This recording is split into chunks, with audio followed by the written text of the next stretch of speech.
back. Episode 14 of the No Cap Sports Podcast. You know, we back live with it. And I'm not going to lie, it's been a big week in sports, but we got a new segment for y'all headed by my boy Johnson. Go on, let us know what we finna do, man. Man, we're going to kick it off. You know, music and sports have a very long relationship.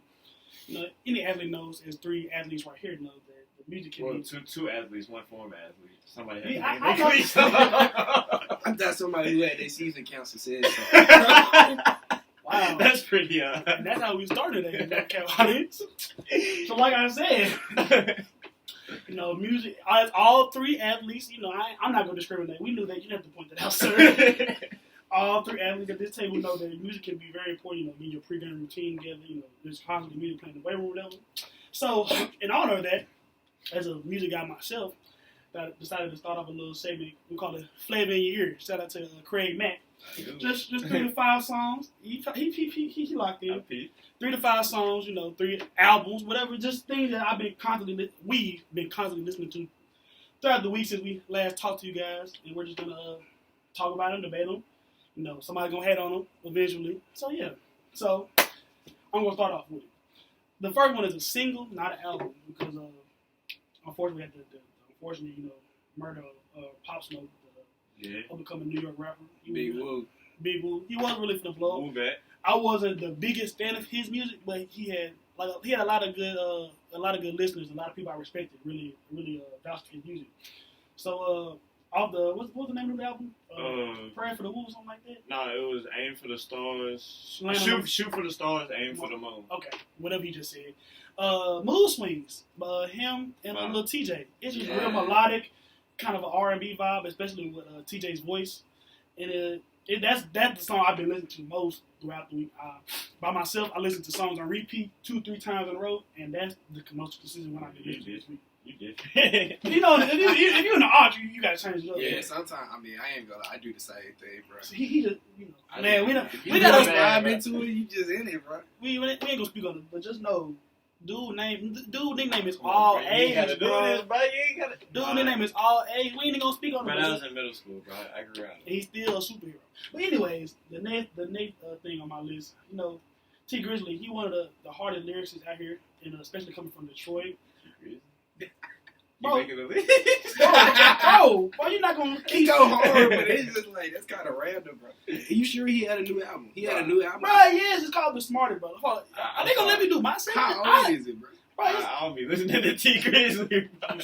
You sleep. Better wake up, bro. It's called The Smartest. He got a baby feature on there for all the hype beasts. That mean y'all too. Go check it out. That's just called COVID.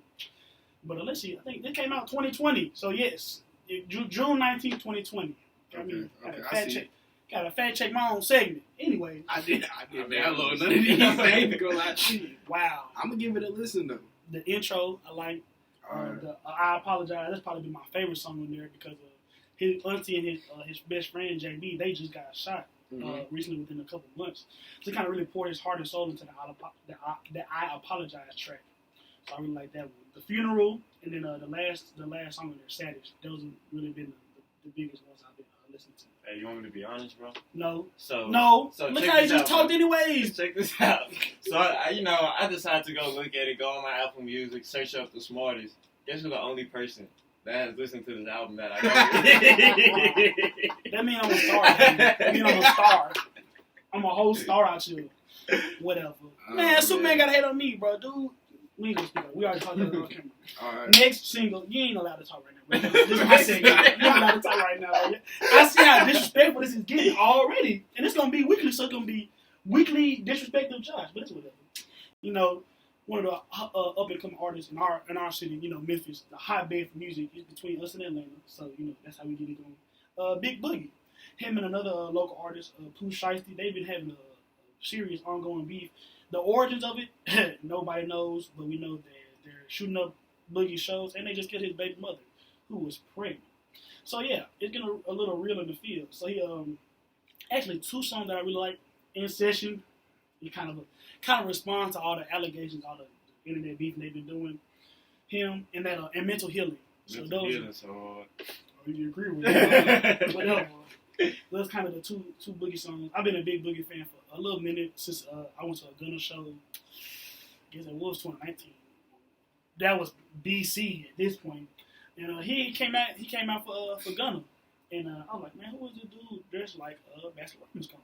But he was really rapping. He really got bars. He can really flow. So, that's what I consider producing. So he's one of the hottest guys coming up. He's not really getting the nationwide recognition that I think he deserves right now, but it's coming. So, yeah, check out Big Boogie. Go listen to it. And lastly, all the hot boy anthem. You feel me? Kind of got the females and the men's going crazy. That new Flo Milli. Yes, sir. Hey, it's up when I step in the party. Oh wow! Yeah, we see all the hype beats how they get excited when I sing.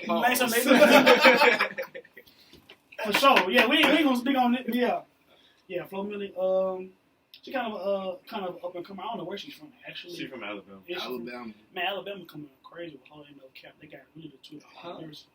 What? No Cap go hard, bro. That boy been going stupid. You be doing no bullshit. I'm listening to no music, my boy. All that gospel you be listening to. But anyway, nothing wrong with gospel. Chill out. Oh, No Cap? Yeah, the only I'm No trying Cap to song move I in listen without to. the music. Oh, All I listen to is that Ghetto Angels. my goodness, man. That's it. Hold on. Time out. This is the first time we had this segment. So, just because he already said he wasn't going to speak on it. So, what have you been listening to lately, Mr. Nick? All A's Hayes. Alright, first of all, you ain't got to do that. I for sure has. I will say... Can't stand y'all, bro. Bro, we should have started recording before, bro. Oh, my goodness. But I will say, what I've been on, Future and Uzi dropped 2 singles. I did both of them heat. Over your head. Over your head and Paddock. Both of them just heat. I've been on that. Alright. I've been on that Saw Baby Heavy. That Barnacles, that's a good tape. Yes, yeah. Neither one of us wrecked. And then what else? Been on that One Heavy. That One? Yeah, One. Gonna one of my that favorites. 20 for lunch, that joint was kind of crazy. What's your favorite song out there? Met Gala. Yeah. I like the... Met Gala and Top Floor. Cooler than a beat, bro. I like the... what did you... Show all the world... Man. Nasty Girl. Yeah. I like the on-camera part, too. That the way you switch up the beat in the flow. Yeah. That's probably my favorite on there. Mr. Laws. First of all, we're going to clap it up real quick for my boy getting the job offer, all that good stuff. But what's the... Pending, still pending. We're not going to speak about why it's pending, exactly. but it's pending. But what you been bumping in your speakers right now? Well, of course, you already know No Cap. I love No Cap. Smart man. Been going pretty hard lately. For sure that. Well, same thing, Flo Milli for me. Yes. Money Bag, had to bump the Money Bag. I've been bumping that so hard. That said something I did skip over, but it's just kind of been lighting the streets on fire for a minute now. You feel me? Yeah. Pooh Shiesty, 762 guy. Pooh Shiesty, he's probably the hottest guy out of Memphis right now so far. At this very moment. Big 30 better. He is. You think so? No, speak on it. Did you hear allegations? Yeah. Pooh Shiesty killed them on that. He did though, bro. But that one song, that one song, no, Shiesty got him out of there. But 30, I just think it's just his beats be a little harder. I think Shiesty beats be a little harder than 30. I mean, it's possible. But I think 30, like actual lyrics, his flow is so crazy. And I kind of knew dude like growing up, so it's like, man, dude went from a jit to a rapper. It's just so crazy to see. Like, y'all see that? Y'all see that grid he got from Johnny Dane? Yeah. Man, iced out for real. Yeah. Oh yeah, check out that Murder Day. Him and Lil Migo. I like that one a lot too. I've been playing a lot recently. Alright, but so Josh just went 1 for 5 on his Flava in Your Ear for the week. We sound like Dillon Brooks. Man, he beat me to it, bro. And that's exactly where I was going, bro. Exactly where I was going. Man. So, like I said, since Josh just went 1 for 5, we finna turn our eyes to the NBA restart. And since we all Dance from and Memphis. Nick's favorite player, favorite Grizzlies, Stop Dillon it. Brooks. Stop it. So I feel like it's only right we start talking about the Grizzlies first. Man. And how they... I mean, I'm going to say this, bro. Right now, the Grizzlies are 0-3 in terms of seeding games in the bubble. And it's just like, it just doesn't look good for the playoffs and them continuing to hold the 8 seed. Like, what we've seen, though, I will say, like, the one positive I've gotten from this is Ja, Jaren, and BC. But Ja, in that last game versus New Orleans, he had, 3 points in the first half, 1 for 6. It was just... I'm going to say this, though. Everybody's struggling against Drew Holiday. I mean, you know that coming in. And plus, you also know Ja really doesn't get going until the third quarter. Yeah. Because, I don't know what it is. It's almost like he sits and surveys the game in the first half, but third quarter, he just blows up. You know what I'm saying? Like the Warriors' third quarter when they was cold. Honestly. And to be honest, Grizzlies and the Warriors, but we're not going to speak on that.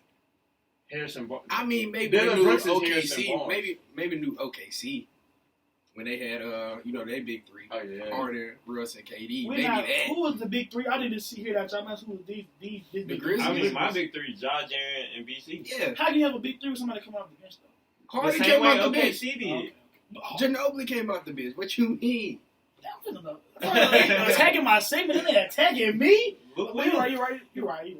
I don't know about it. I don't know. That's a big three right there. I would call PG, Kawhi, and Lou Will a big three. Or PG, Kawhi, and Montrez a big That's three. a 275. You're gonna put Lou Will in there. I'll say. Man said a Montrez 275. for sure. What? Come on now. This is disrespectful, bro. Lou Will not even playing right now, but he's still in Magic City, bro. Come on now. Bro, he's in the bubble, bro. He just got a clear quarantine. Okay. Him and Montrez, they just got a clear quarantine and they'll be back. But back to the Grizzlies, bro.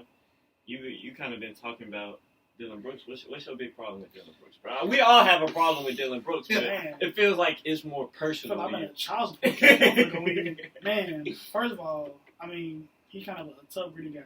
As somebody that when he was 4 years at Oregon, you kind of expect somebody that much college experience to be more settled, be more and more respectable in their shot selection. But he's literally the opposite of that. Honestly, Oh, big fan. He's taking off the dribble threes, step back threes, coming off the screens, not even looking to pass. Contested mid-range shots, too. That's the part that bugs me the most, the mid-range shots. But Nick got the stats. I think I can remember now with 33% I got you right two here. games. So, over the first 2 games, he has logged 71 minutes. Too many. But this is just the first 2 anyway. He's shooting 33% from the field, which is 13 for 36, 18.8% from 3, 3 for 16.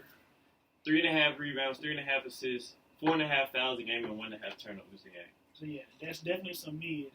It's just and he fouled out. I'm saying the other thing is we're consistently putting him on the other team's best perimeter scorer. And I just do not think that he's our best perimeter defender. Well, I mean, I think he's your best perimeter defender in that starting lineup. Does he need to be in the starting lineup? Is the bigger question. I would definitely put D'Anthony Melton there and let him rock out. You get Melton? I would start Grayson Allen. I just think D'Anthony Melton's a little bigger. He offers more defensive versatility. I like Grayson Allen. I like D'Anthony Melton just leading that second unit off the bench, especially when Tyus Jones. You need a true point guard off the bench. So have y'all given up on Josh Jackson? No. Yeah. He hasn't really been playing though. That's the thing about it. Bro, he played the Portland game and absolutely he wasn't bad. What? He wasn't no worse than Grayson Allen or Dillon Brooks. Bro, he was okay. Grayson Allen didn't play the Portland game a lot. He didn't get a lot of minutes. Yeah. But Josh Jackson, he came in the game. He's taking bad shots, turning the ball over. Like Dillon Brooks. Going 1-on-4 on a fast break. I'm just like, I think he's better than Dillon Brooks. I think he was super. But he doesn't have control of his game. Taylor Jenkins he got to really just shake up that rotation, especially with you have your best defender and he's jumping at pump face in the last position against DeMar DeRozan. We didn't say reality. We didn't say PG. We said DeMar DeRozan. You make DeMar DeRozan shoot a contested 18-footer and beat you. You don't fly by and give him 2 free throws at the line. Bro, he wouldn't have even hit the shot. That's the thing about it. He looked like Pop Smoke and he wasn't finna hit that contested jumper. But yeah. So DB, we're talking to you. Let this hate motivate you. Let it fuel you to have a better game, or to cheer for your teammates on the bench, my bro. Mamba mentality, keep shooting. Bro. Nah, bro, you don't have the Mamba skill set. What if he catch fire, TJ Warren style, bro? He could catch fire. Don't even put. Bro, he hasn't caught fire since he left. Don't even put DB and TJ Warren in the same category right now. Because I'm gonna go off on TJ Warren in a good way. My thing is, bro, early bubble MVP. Sure. Hockey, but my thing with Dillon Brooks is, bro, he's just simply not producing, bro. The Pelicans game, you need him to hit shots. Yeah. He goes 5 for 13, 2 of 7 from deep, 80 fouls out in 31 minutes, bro. And I just think you look at some of the other guys on this roster, you take a look at Grayson Allen, 31 minutes, 6 of 10 shooting, 5 of 6 from 3, 17 points and 2 fouls. And I think he can create that same production that you expect from Dillon Brooks, but I think he can do it more efficiently, and I think he can contribute more on the defensive end of the ball as well. It's the I thought I just got literally thinking about it right now. If you take if we do that big 3 lineup that we like, BC, Jaden, Valanciunas, Ja, and then I like D'Anthony Melton too. You can really put Kyle Anderson at the point of that second string because he's been playing point guard since high school. Okay. And that's kind of a guy that, can run off a second unit efficiently, ball movement, get him moving around. He ain't been shooting the best, obviously. He been shooting good in the bubble. He was shooting in the scrimmages. In the scrimmages, yeah, but and once the game started, he looked a little shaky. Like last night, he went 0 for 4 from 3. I mean, he had that many minutes. He was just trying to get his shots up. He had 29. So what y'all think He had 29? He's a starter. I thought he had 17. Nah, he started. Kyle Anderson started. He does. I thought somebody took his minutes, though. Nah. Yesterday, they did it?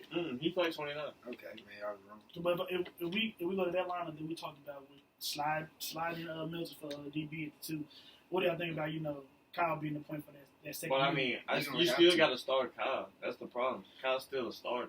I mean, I think this. If you want to put your most talented lineup on the court, I think you got to go Ja, you got to go D'Anthony Middleton, you got to go BC, Brandon Clark. Yeah, I don't think you can put BC at the 3. Yes, you can. But that clogs the paint up. Because then JV he can shoot though. But I'm saying, he's not. People aren't gonna stick to him when he shoots. I want to see. I just want to see it because I think he's ultra efficient around the rim, and I think that because he can shoot, like Van said, I don't want to see him kind of expand upon his perimeter game a lot. But he can drive. He got the nice little floater when he drives. But I'm saying, teams aren't gonna respect it exactly. I mean, they gonna sag super off and protect the paint. You know what I'm saying? Okay, so let him shoot 40% for 3 games. Let him keep sagging. But it doesn't. Bro, you don't have 3 games. If you start him, the worst 3-point shooter is John Morant. If you start Brandon Clark at 3, Valanciunas is a better 3-point shooter than him. I would say. So what starting lineup would you want to go with? I want to go with Ja, Grayson, Kyle Anderson, Jaren, and Jonas. And then off the bench, I'm bringing D'Anthony and Dillon Brooks. Because I think bringing Dillon Brooks off the bench, he can be a 6 man. You want to shoot the ball, we need you to bring offense to that second unit. So come off the bench, give us some points. I think Taylor Jenkins, he has a good problem. There's a lot of talented guys that can go in that rotation, especially Milton, Anderson, and Dillon Brooks. I honestly think that you can just go with the hot hand, whoever has had the best couple days of practice, whoever's been looking the best. Because right now, it's unequivocally not Dillon Brooks. He's obviously the worst player out of those 3. So, I think it's time to make an adjustment, rotate some minutes, and see what other guys can do in the opportunity. Yeah. I think a lot of their problems will get fixed once Tyus Jones comes. I agree. I think that's a very significant injury because you just don't have anyone to lead that second unit. Yeah, but they just running exactly. up and down the court. And that was I saw that problem the most in that first game against Portland. Because, Ja in that first unit kept the game real close, real competitive. Then the second unit comes on the floor. Exactly. Big drop-off. They fall into, I want to say, an 8 to 12-point hole. And it's just, Josh Jackson's taking bad shots. The offense doesn't have a flow. It's just, real, what are we doing? You know what I'm saying? Yeah. Because they had to bump Josh minutes that game just because there was just no flow in that second unit. Okay, so it's 2.5 games that separates the Grizz from 3 other teams. So the Pels are 2.5 games, and the Blazers and Spurs are 2 games behind. Who you think gets the 8 seed? Grizzlies? I mean, the Pelicans just beat the Grizzlies, honestly. I think Drew Holiday is legitimately one of the most underrated guys in the league. He can defend your best perimeter score, and he can give you at least a solid 15 to 20 a night. Yeah. Lonzo started to shoot a lot better. Zion still looks like he has walk-around recorders in his pocket. But there's an undeniable talent. Brandon Ingram is probably a first-time All-Star. That talented, and when they can play cohesively and making their shots, and when they're playing as a team, I don't think that the Trailblazers or the Spurs have any amount of level of talent or cohesion. I'm gonna say this right now. I have more faith in the Blazers out of that group than anybody else. But I'm gonna say this, bro. So you were heavy on CJ and Dame, basically. And Nurkic has came back and been huge. Nurkic is a serious problem. Well, a serious good thing that can push the Blazers into contention for that 8th, make them a real player for that 9 seed, and make them I think with Nurk, they can win 2 games back. So out of them 3 teams, Spurs, Pelicans, Blazers, who do you fear the most? I feel the Blazers the most. For sure. The Pelicans? Just 1 through, not even 1 through 5, 1 through 10. They got Nickeil Alexander-Walker on the bench, Frank Jackson. Who am I talking to? Jason Hayes. That's a young, athletic team. They can run. They can score points. I think they suck if Zion don't play 25, 30 minutes. And to be honest, last night I was very upset watching that game because it's almost I don't know if y'all saw the same thing, but watching that game, it was the refs just wanted the Pelicans to win that game. I'm watching Zion get the ball and literally stiff arm John Morant for a layup. Brandon was living at the line. No foul call, no nothing. It's just we're gonna let Zion do whatever he want to do, but Ja can drive to the rim and get beat up, no call. You know what I'm saying? I think the best team out of them is the Blazers, but the Pels' schedule is so soft, bro. The Blazers have the two best players, I think. But I just can't look at those two teams, especially the way that they've been playing, and say that the Pelicans are not the better team than those guys. I think, okay, you think Drew Holiday are one of those guys, whichever one has a hot hand, Dame or CJ. Mm-hmm. They kind of can't. Drew Holiday is a first team All NBA type of defender. Yeah, he can't out one of those guys. Okay, no, they still gonna hit 20. Because 20, but versus what they really need to win a playoff game. Ever since Drew locked Dame down in what was that 2016, that first round series, Pels Blazers, I think it was 2016. Ever since Drew put Dame on clamps, Dame has been coming at Drew's neck he's not scared of Drew anymore. He needs to be. Drew Holiday one of the most underrated point guards in our league for the last 5 years. So let's run down these schedules real quick. All right, so the Grizzlies, we got to go with the Grizzlies. They play the Jazz next. Win or loss? That's a dub. The Thunder, win or loss? I like Shy and CP together a lot. Man, we need to shake up that starting lineup too. I think that might. It's gonna be a tough game, but they just blew the Jazz by 40. I'm gonna say L.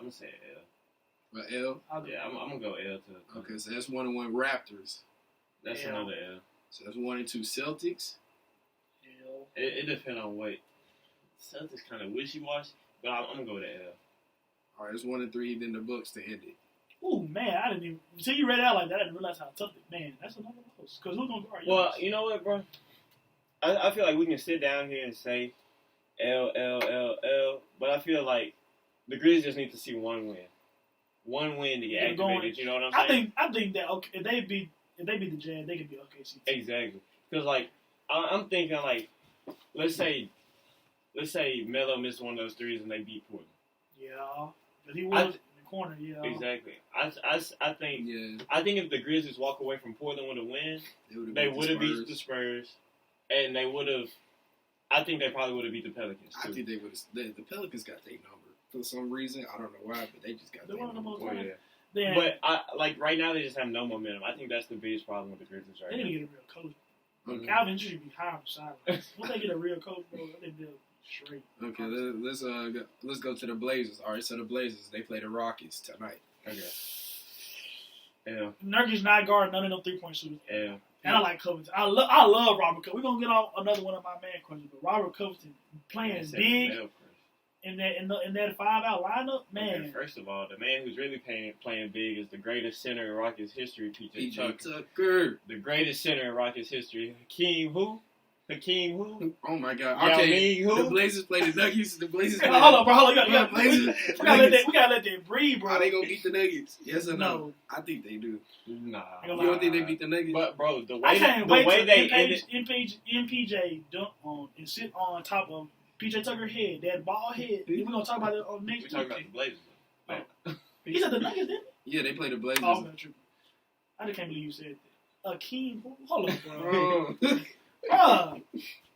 What? Dude is off of 30 today. But keep going, bro. But anyway, bro, I think the Blazers lose to the Nuggets, bro. The way they finished that game against OKC, bro, they went on a 16 or something run. Michael Porter Jr. hooping, Bo hooping, Jamal Murray not even back yet. I think that's what's wrong with Murray? Shoulder? Yeah, it's something nagging. So will the Blazers beat the Clippers? No. Definitely not. I feel like they'll win one of these three games. But I feel like when they play the Clippers, Montrezl and Lou Will gonna be back. Rockets, Nuggets, Clippers. I feel like they'll win one of those. I mean, they'll win one of those. Well, if I had to pick one they win, I would say against the Nuggets. That would be the one they win. I would say the Rockets because I think Dame and CJ can get in the lane because nobody's done it with take the plane because PJ Tucker's not doing it. Bro, first of all, what? Play on PJ Tucker. I am. I'm playing. Yeah, I'm playing. Blazers 76ers. Who wins? I know you gonna say. I'm gonna go Blazers. I'll say 76ers. 76 not gonna be able to shoot to stay in that game. I think so. That's a toss up for me. I like that one. That's a good matchup though. I think a foul trouble gonna be a big thing. But ain't Ben gonna guard one of those guys? CJ and the thing. He'll neutralize one of those guys too. Blazers Mavericks. Oof, I like that. That's a toss up. I'm gonna go Blazers. Nah, actually, MVP Luka gonna win that game for them. I was gonna say MVP Luka. Do you think one Luka is worth two? Is worth a CJ and a Dame? I mean, a Luka and a KP that combined for 60 or 70 You don't points. think Nurkic gonna bully KP down low? No. KP has been hot. Okay, So what is that for the Blazers? 3 and 4. I just gave them the Nets game, so 3 and 4. Anyway, Shout out my boy Christian though. I mean, unless Jamal Crawford, he might drop 50. They playing right now, but anyway. So the Spurs, they play the Nuggets. That's a We're loss. gonna turn the TV on. We get playing. All right. Jazz. That's a loss. Bro, okay, I'm not gonna You say think they'll this. lose to the Jazz? I'm gonna say this, bro. Like, I had no The way the faith. Jazz gonna be getting beat up, they gonna need an easy game versus Spurs. I mean, the Jazz have been okay. I think Gobert and D. Mister got a little something going on. I mean, like, the Jazz haven't been terrible, bro. Like, they beat the Lakers night one. No, was it? Who did they beat? They beat the Pelicans night one. Mm-hmm. No, who are you really beating? I mean, Especially yeah. when Zion. But, I mean, like, the Jazz, their biggest problem right now is no Bogdanovich. I will say that. Yeah. But, like, I'm not going to lie. Like, coming in, I wrote the Spurs off. I was like, they don't have LaMarcus Aldridge. They're done. You know what I'm saying? But you got to realize who their coach is, and Pop found a way to get them in winning position. True. So I will say, like, I'll take them over the Jazz. I'll take them over the Jazz. Or against the Pelicans. That's a dub for the Spurs. Spurs. I'm gonna go I'm gonna go Spurs with the Pelicans. because I think Pop gonna find a way to. If the neutralize Spurs that. win that I don't know game, who on that roster can guard Brandon Ingram. You got Brandon Ingram is 6'10". DeMar DeRozan and Rudy Gay. One of them. Rudy Gay in the Grizzlies uniform could have. He up there. You right? He up there at age. I think that's the most important game in the bubble. What? Spurs versus So far? Pels. And in terms of So they're ready for the eighth. yeah. For the nice spot. Yeah, Because yeah. Spurs are a half a game in front of the Pels. They're in the nice spot now after we just lost to them. I think. And the The Pels Spurs schedule. in the 10. Spurs in the 10. Pels 11 right now. Oh, they play the Jazz twice. The Spurs do. They'll split. They'll split that. Split it? Yeah. Okay. Mike Then they Conley play the don't Rockets. Spurs versus Mike Rockets. Conley has been Rockets. some boo-boo for the Jazz. I can't Stop. lie to you. Stop. Yeah, he shots on the side of the backboard, bro. Come on now. Stop. I'm not going to slander Mike, bro. That's I what would. That's my good. But I really like him. Like, he still, I mean, that don't affect me none. Him out there going 6 points a game for the Jazz. I mean, it is what it is. It's a whole new role for Mike, bro. That's the only thing you got to realize. He's in a position he's never been in before, bro. He's in a position where he's not the conductor. You know what I'm saying? I mean, so would you move on the bench, let him run that second unit? That's kind of a slap in the face, right? I just don't like his fit in Utah. To be honest with you, I just don't like it. Okay, now we about to go to the Pelicans. They play the Kings twice. 2 Split. dubs. Split? Yeah, but Pels kind of, I think they suck. I I really think they're I like, also They was on a 13-game losing streak. I think also they're that they're bad. I'm going to say split. They got a lot of talent. I don't think those pieces just. They got to play Alvin the Wizards. Gentry be high on the sideline, bro. They gotta play the Wizards. Wizards. Oh, that's a dub. That's a good They'll talent. beat the Wizards. Then they play the Spurs. That's That's that swing game we talking about. Like I just don't know where to go with that one. whoever wins that game is gonna get the nine Pels spot. game. Yeah, it's gonna get the 9 spot. All right. Then you said they split with the Kings, so they'll move them to Is De'Aaron playing for? Yeah. then the Magic. Buddy Hill's been so sorry for the Kings. I don't know. Has what I was happened. about to ask. I don't know what happened, but he's been pretty poo. Then the Magic to end it, But win or lose. First of all, Game he's not hooping right now. Man, if y'all I'm can going with the hear Magic in Dance's that take game. on Jonathan Isaac off camera, No, it ain't no take, bro. okay. But anyway, bro, I'm gonna go with the Magic in that game, bro. Oh, They got something to play why my for. teammate just trying to send you 50 to make 400? My boy, this is not, bro.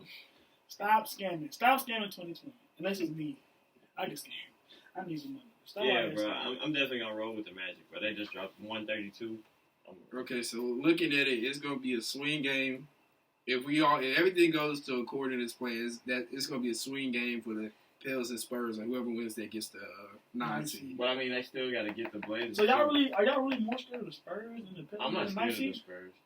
I think the Blazers are in the best position to win it right now. They hold the 9 seed right now. They're 2 games behind the Grizzlies, and they have the tiebreaker over the Spurs in case they, like both 2 games behind. Okay.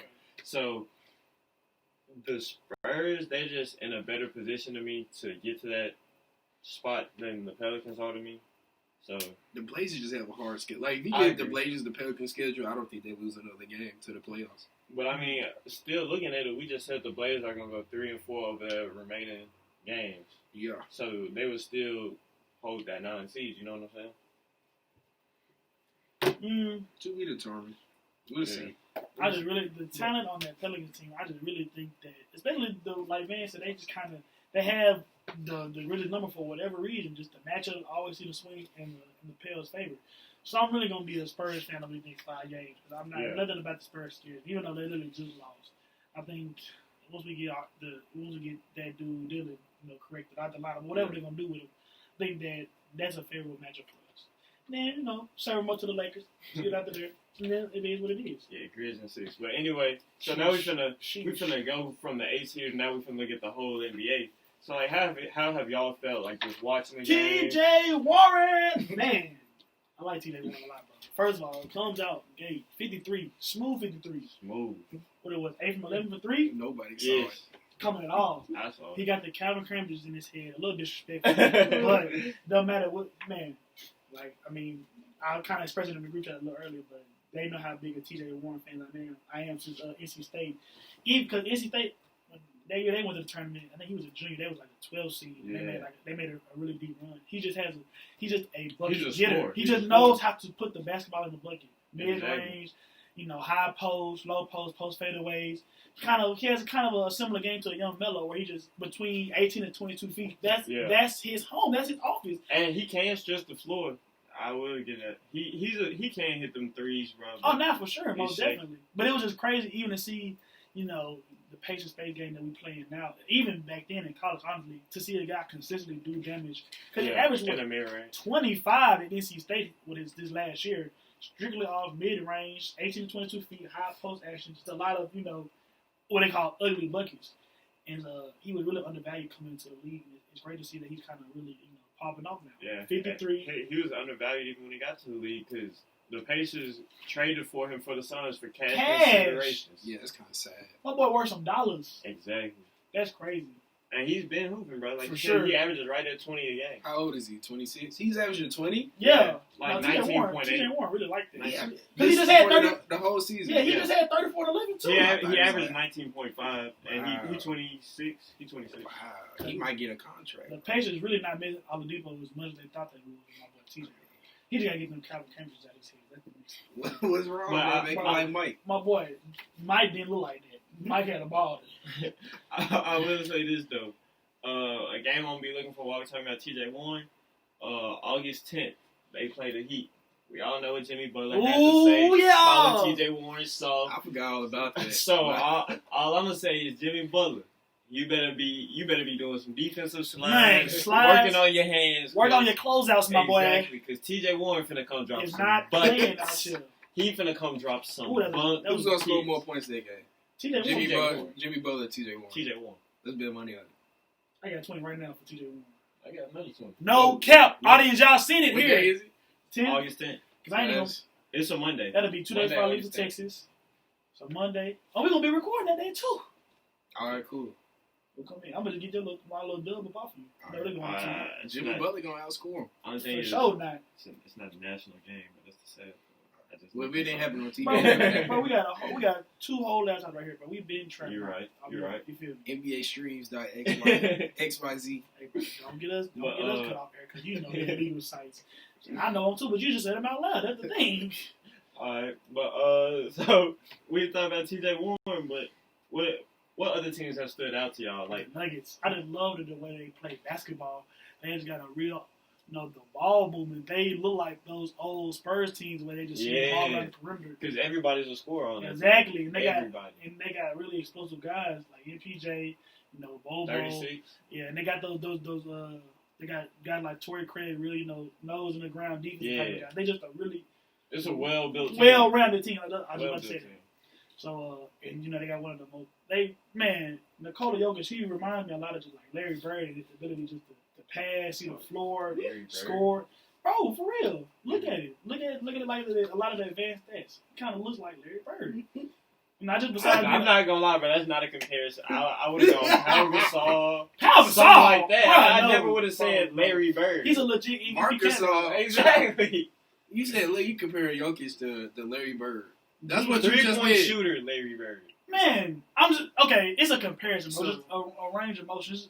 Not necessarily like the 3-point prowess, but just the way that he passes, the vision he has, a lot of the stuff that he can do down low, man. Hey, bro, once you tweet out the link, I'm gonna quote tweet it and say, "Josh compare Jokic to Larry Bird." And see what people got to say. It's crazy. I run the social media. So how they gonna mess with me, bro? Y'all got the bad word. Bro, stop exposing me on the podcast, bro. This gonna be the title. Gonna be crew. This is Josh. When y'all coming at me, man. It's because Van had his glasses on this time, but that's really what it was. I bring respect next week. I feel so disrespected. But keep it. Let's talk about Pac-12, bro. Well, hold on, bro. We still got a few more things to talk about NBA. Teams. So I gotta say one thing, bro. I don't have faith in the Lakers. I have zero faith in the Lakers. You've been saying like I don't have faith, bro. You struggle. They struggle against. They barely get a win against the Clippers team. Clippers, the second best team in the league. I'm saying like, what you mean? Like, are they supposed to be beating, bro? A Clippers team without Lou Will and Montrezl Harrell. Landry Shamet playing big minutes. Zubac playing big minutes. Like LeBron only scored 15. Exactly. LeBron ain't been scoring at all. He had 20. He had 22. Come on, you know LeBron don't care about no regular season, bro. Come on, he had 22, 9, and 8 on an off day. You heard what Jalen Rose said. He putting up Paul Pierce numbers on an off day. He putting up Paul Pierce numbers in the bubble, bro. It's an off day, bro. You know LeBron does not care about no regular season, bro. Come on, man, stop being stupid. But guess what? His regular season numbers to his bubble numbers is a stupid drop off. Guess what happened? When it came time to crunch time, when he's like, oh, let me lock in real quick. Let me get in my bag. Guess what PG and Kawhi could do? Nut team. Just got Kawhi with you, but Kawhi. Something wrong with that man, bro. So yeah, we're playing with my LeBron. I mean, you as Nick all A's Hay can choose not to have trust in the Lakers if you want to. But more sensible people like me and fans are going to rock out. You're going to sit up here and tell me that LeBron has been the best player on the Lakers. I definitely did not say that. But you said the best player on the Lakers? Yeah. For sure. Hands no. Oh, AD. Anthony Davis has been the best player on that But Lakers you team. said you don't I don't have faith. They're not making it out the Western Conference. They're not. I mean, you never said they were. Ever though. Exactly. But I mean, like, that, I'm just saying that's the betting favorite. He's just been constantly saying the same stupid thing. I don't know what that gets you. That Rockets pick is really like 50-50 every time they play. Who on the Rockets besides PJ Tucker, mechanic body built, is gonna guard Anthony Davis? Bro, PJ Tucker gonna put him in a box. Bro, stop saying that, bro. In a box. And when you see that step back three hit? Okay, even if you put him out, that's what he gonna do. He gonna dance on him on the perimeter because PJ Tucker is somebody's uncle. And the basketball court, he ain't gonna do what he do, bro. Okay. And to be honest, bro, I'll put Robert Covington. That's what I was gonna say. I'll put Covington on AD before PJ Tucker. Well, then who gonna guard LeBron? Nobody guard LeBron. Like I don't know. Pick your bro. Stop. Don't say what you mean, bro. Stop. What you mean? Stop, bro. You saw how Harden put them clamps on Giannis, right? Bro. You saw how Harden put them clamps on Giannis. Bro, stop. Bro, Harden wants to play defense. He can lock up anybody he wants to, bro. Harden put them clamps on Giannis. Did he not put the clamps on Giannis? Yeah, one possession in the low post where he kind of beat him up a little bit. Multiple possessions. Bro, that whole last 4 minutes of the game, Harden on Giannis. Slapping the floor. Me versus you. You not getting a bucket on me. That boy Braun said it's me versus me because I'm not worried about no dude named Harden. Okay, bro. That's what you say. I'm going to say that. That's what you say. But I will... Let me make some more money. You watched the Raptors game? Y'all watched the Raptors game? The Lakers Raptors? I was at bro, that's a great team. Where was Hero Braun? Where was Hero Braun that game, bro? He not worried. I mean, that was a great 15 bro, they were passing the ball. I don't know what was wrong with the Lakers that game. But the thing is, they were playing so bad, but they were still in the game all the way to the very end. Yeah, and then they got off. Kyle Lowry put 33. Okay. You mean 42 Lowry, bro? Wow. Dude, I can't give it a whistle, bro. I can't even keep recording with dudes how they be so disrespectful. Yeah. And this is what they say on camera. Y'all should hear what they say off camera. Yeah, we paid. Yeah, we paid. Man, cashing out on LeBron. Hey, Doug, however you pay your rent, bro, however you pay your rent. We can't even get mad at you. We not pocket watching. We just judging a little bit, just a little bit. Man. I can't keep recording with two. He's so disrespectful. It's really scared. 42 Lowry. Bruh. Dude is not for PL.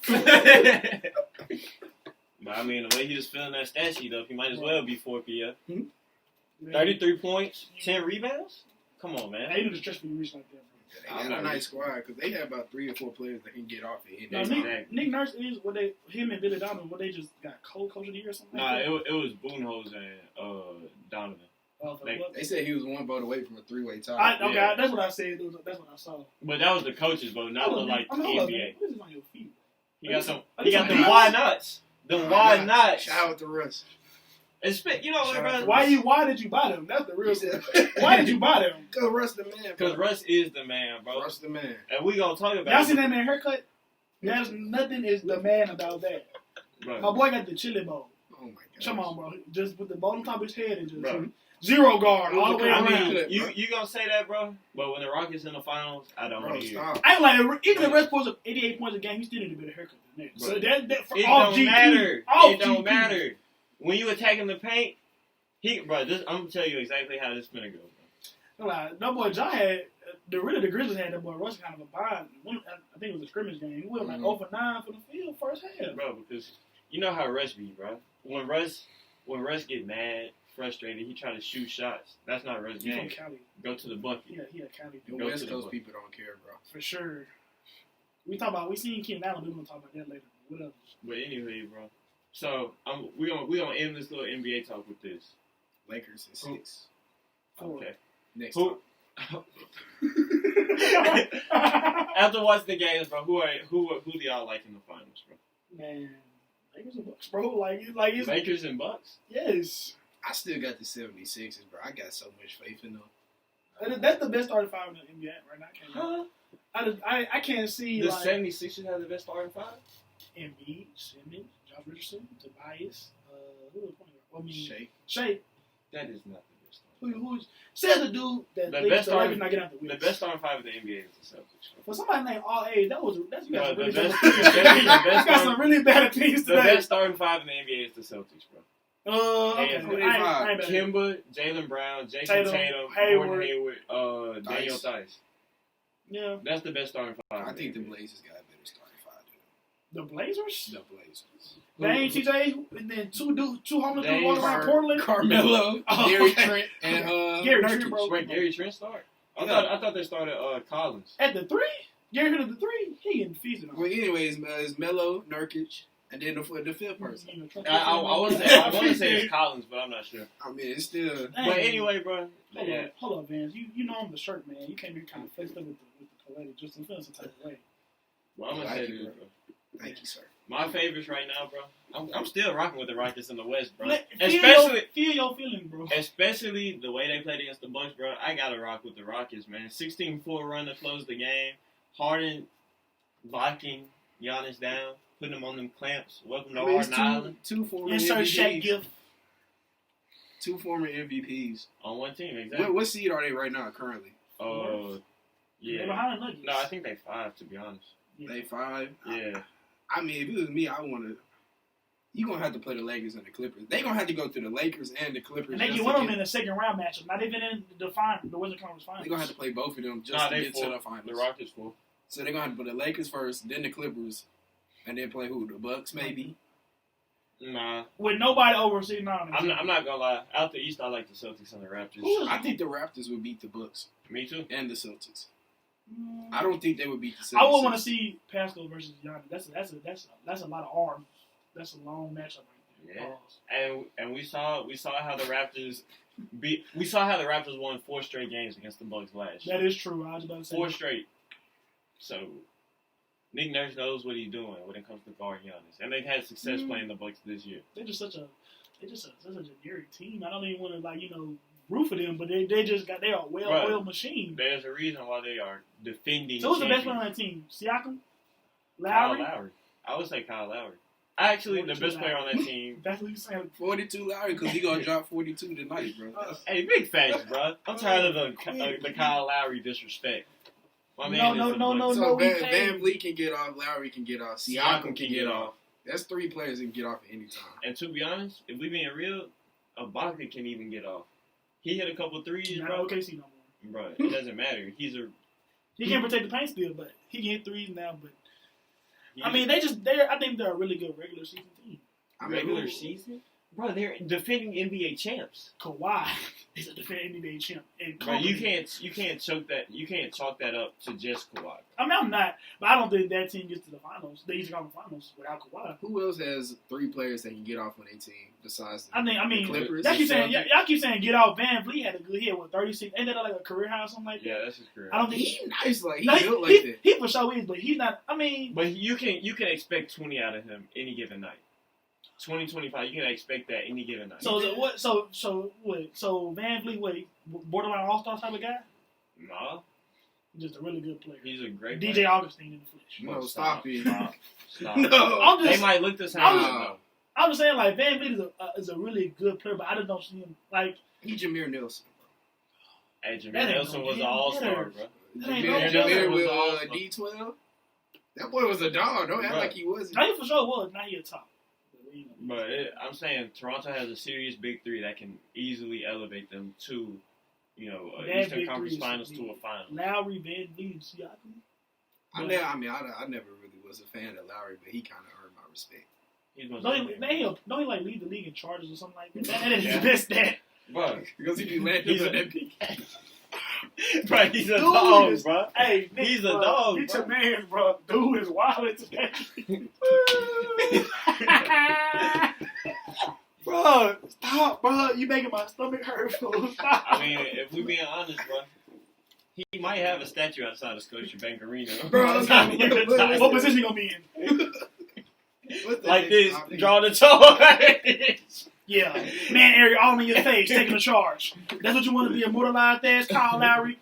Bro, come on. I'm done playing with Kyle Lowry. He's a bookie. But anyway. Lowry not done playing with you. Keep going. Bro, you said I'm never going to forget that you said Jokic is Larry Bird. Bro, that's the big takeaway from this, bro.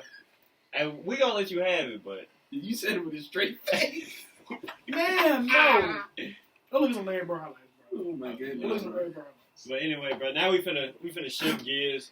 Take a look at a little college football news from the week. So basically, some players in the Pac-12 have essentially, I guess I'll call it unionized. Basically, for lack of a better word. Exactly, and what they're trying to do is they're trying to attempt to force the conference to address some of their concerns when it comes to COVID-19 and the continuation of social justice and just like their position as student athletes. And so basically what they said is, #We are united in our commitment to secure fair treatment for college athletes. Due to COVID-19 and other serious concerns, we will opt out of Pac-12 fall camp and game participation unless the following demands are guaranteed in writing by our conference to protect and benefit both scholarship athletes and walk-ons. And so some of the demands they had, just like an option to opt out due to COVID-19, they asked for either prohibit or avoid all the COVID-19 agreements that waive liability. Exactly. Something important because I personally have already signed a COVID-19 liability form. Yeah. I think to transfer to the Pac-12 or something. And then talking about liability, they talked about like the freedom to secure representation and like get an agent while you're in college to help you market yourself and know what you're signing when it comes to things like this. Mm. And so they also another big thing That's to me. That's a tricky one. Exactly. I don't know. How did it go? I mean, most of those guys that get offers are talking to agents anyway. They might as well be able to, formalize that relationship. Do it freely. Yeah. I mean, how many guys are they really talking about? That's the upper crust. That's not going to be a problem for 85% of the league. For most teams, maybe 3 people. 3 to 5 guys. And but I will say that this is big because these guys are trying to get all these benefits from not only scholarship but also the walk-on. When you said that, I didn't realize that. Yeah. One of the biggest things, I got all the demands listed up, is that they wanted to form a permanent civic engagement task force with our leaders, experts of our choice, and university and conference administrators to address outstanding issues such as racial injustice in college sport and in society.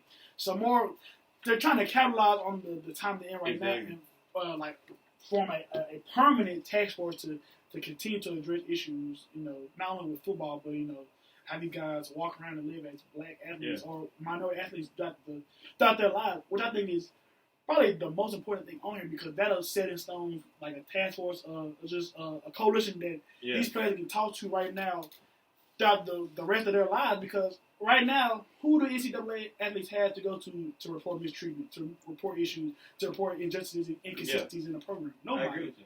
So this task force will kind of be the first step into, you know, college athletes taking back the sport from administrators in conference leagues. And I want to say, like, this is big for just regular black students, minority students too, because like one of their other goals is in partnership with the Pac-12, 2% of conference revenue would be directed by players to support financial aid for low-income black students, community initiatives, and development programs for college athletes on campus. Wow. Like, what they're trying to do, they're 2% of some billions too, guys. Exactly. Not no little millions, billions with a B.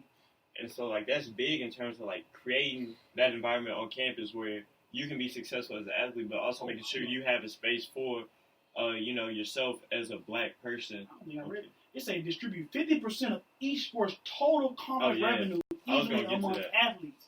50%? Yeah. They're not That's these demands are kind of outlandish. But I mean, like, you gotta ask what you want though. Exactly. You gotta ask what you want. But like I feel like these 6-year athletic scholarships, and because right now scholarships work from year to year to ensure 6 years, because that would get you through undergrad and graduate school. Yeah. Man, I mean, people might die from this. Like they go out there and get COVID, and then you die for sure. So it's just like, oh my bad. I didn't mean to cut you off, Vince. But one of incoming O-lineman for Indiana, Bradley Feeney. I think that's Dan Feeney's younger brother, actually. He's dealing with some severe COVID-19 complications because his mother posted like a Facebook post. She just discussed like how it's been a struggle for him with COVID and how people in Indiana are really taking it as serious as they need to be.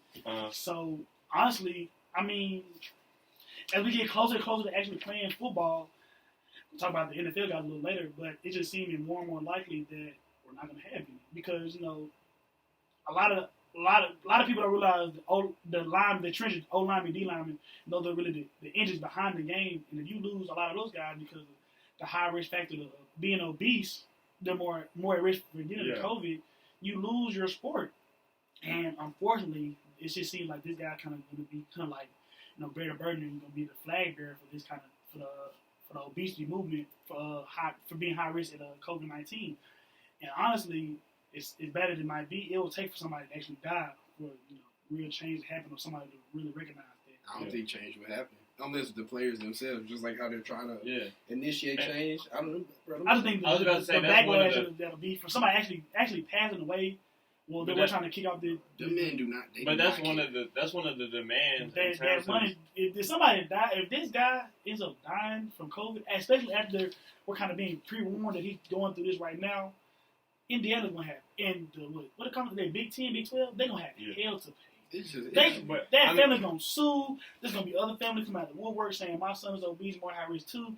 Man, once a life is lost, I think the cost will be too high. Yeah, it'll hurt that right there. Yeah, but like back to the demands, like that's one of the demands these Pac-12 players made is they want player approved. So like not only the school saying, hey, this is what we're gonna do to protect you from COVID, but the players have to be in on it. So they want a player approved health and safety standards, which are enforced by a third party that is selected by the players to address COVID-19 as well as serious injury, abuse, and death.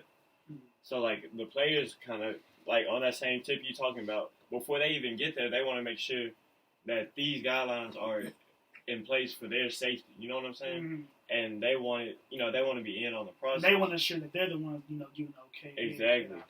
We feel that y'all taking the necessary precautions in our eyes to keep it as safe as possible. But man, it just comes down to it. Like honestly, you can't play. Logically, you can't play football during these times. Even with the schedule elongated or pushed back. How a lot of the Power 5 conferences have it. This is not a safe condition to play football in.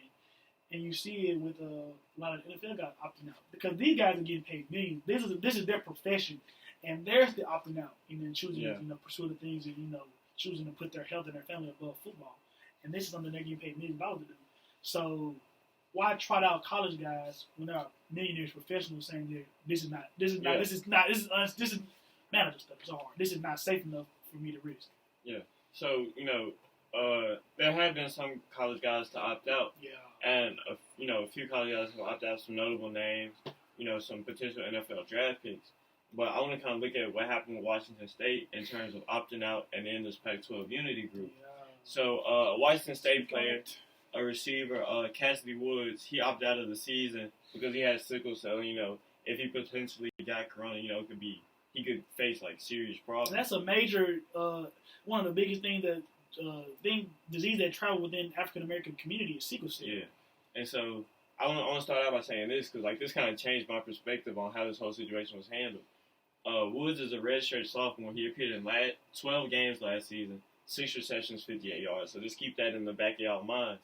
And so basically, he told his coach, you know, I plan on opting out, but I still want to, you know, work out with the team, stay in shape, that kind of stuff.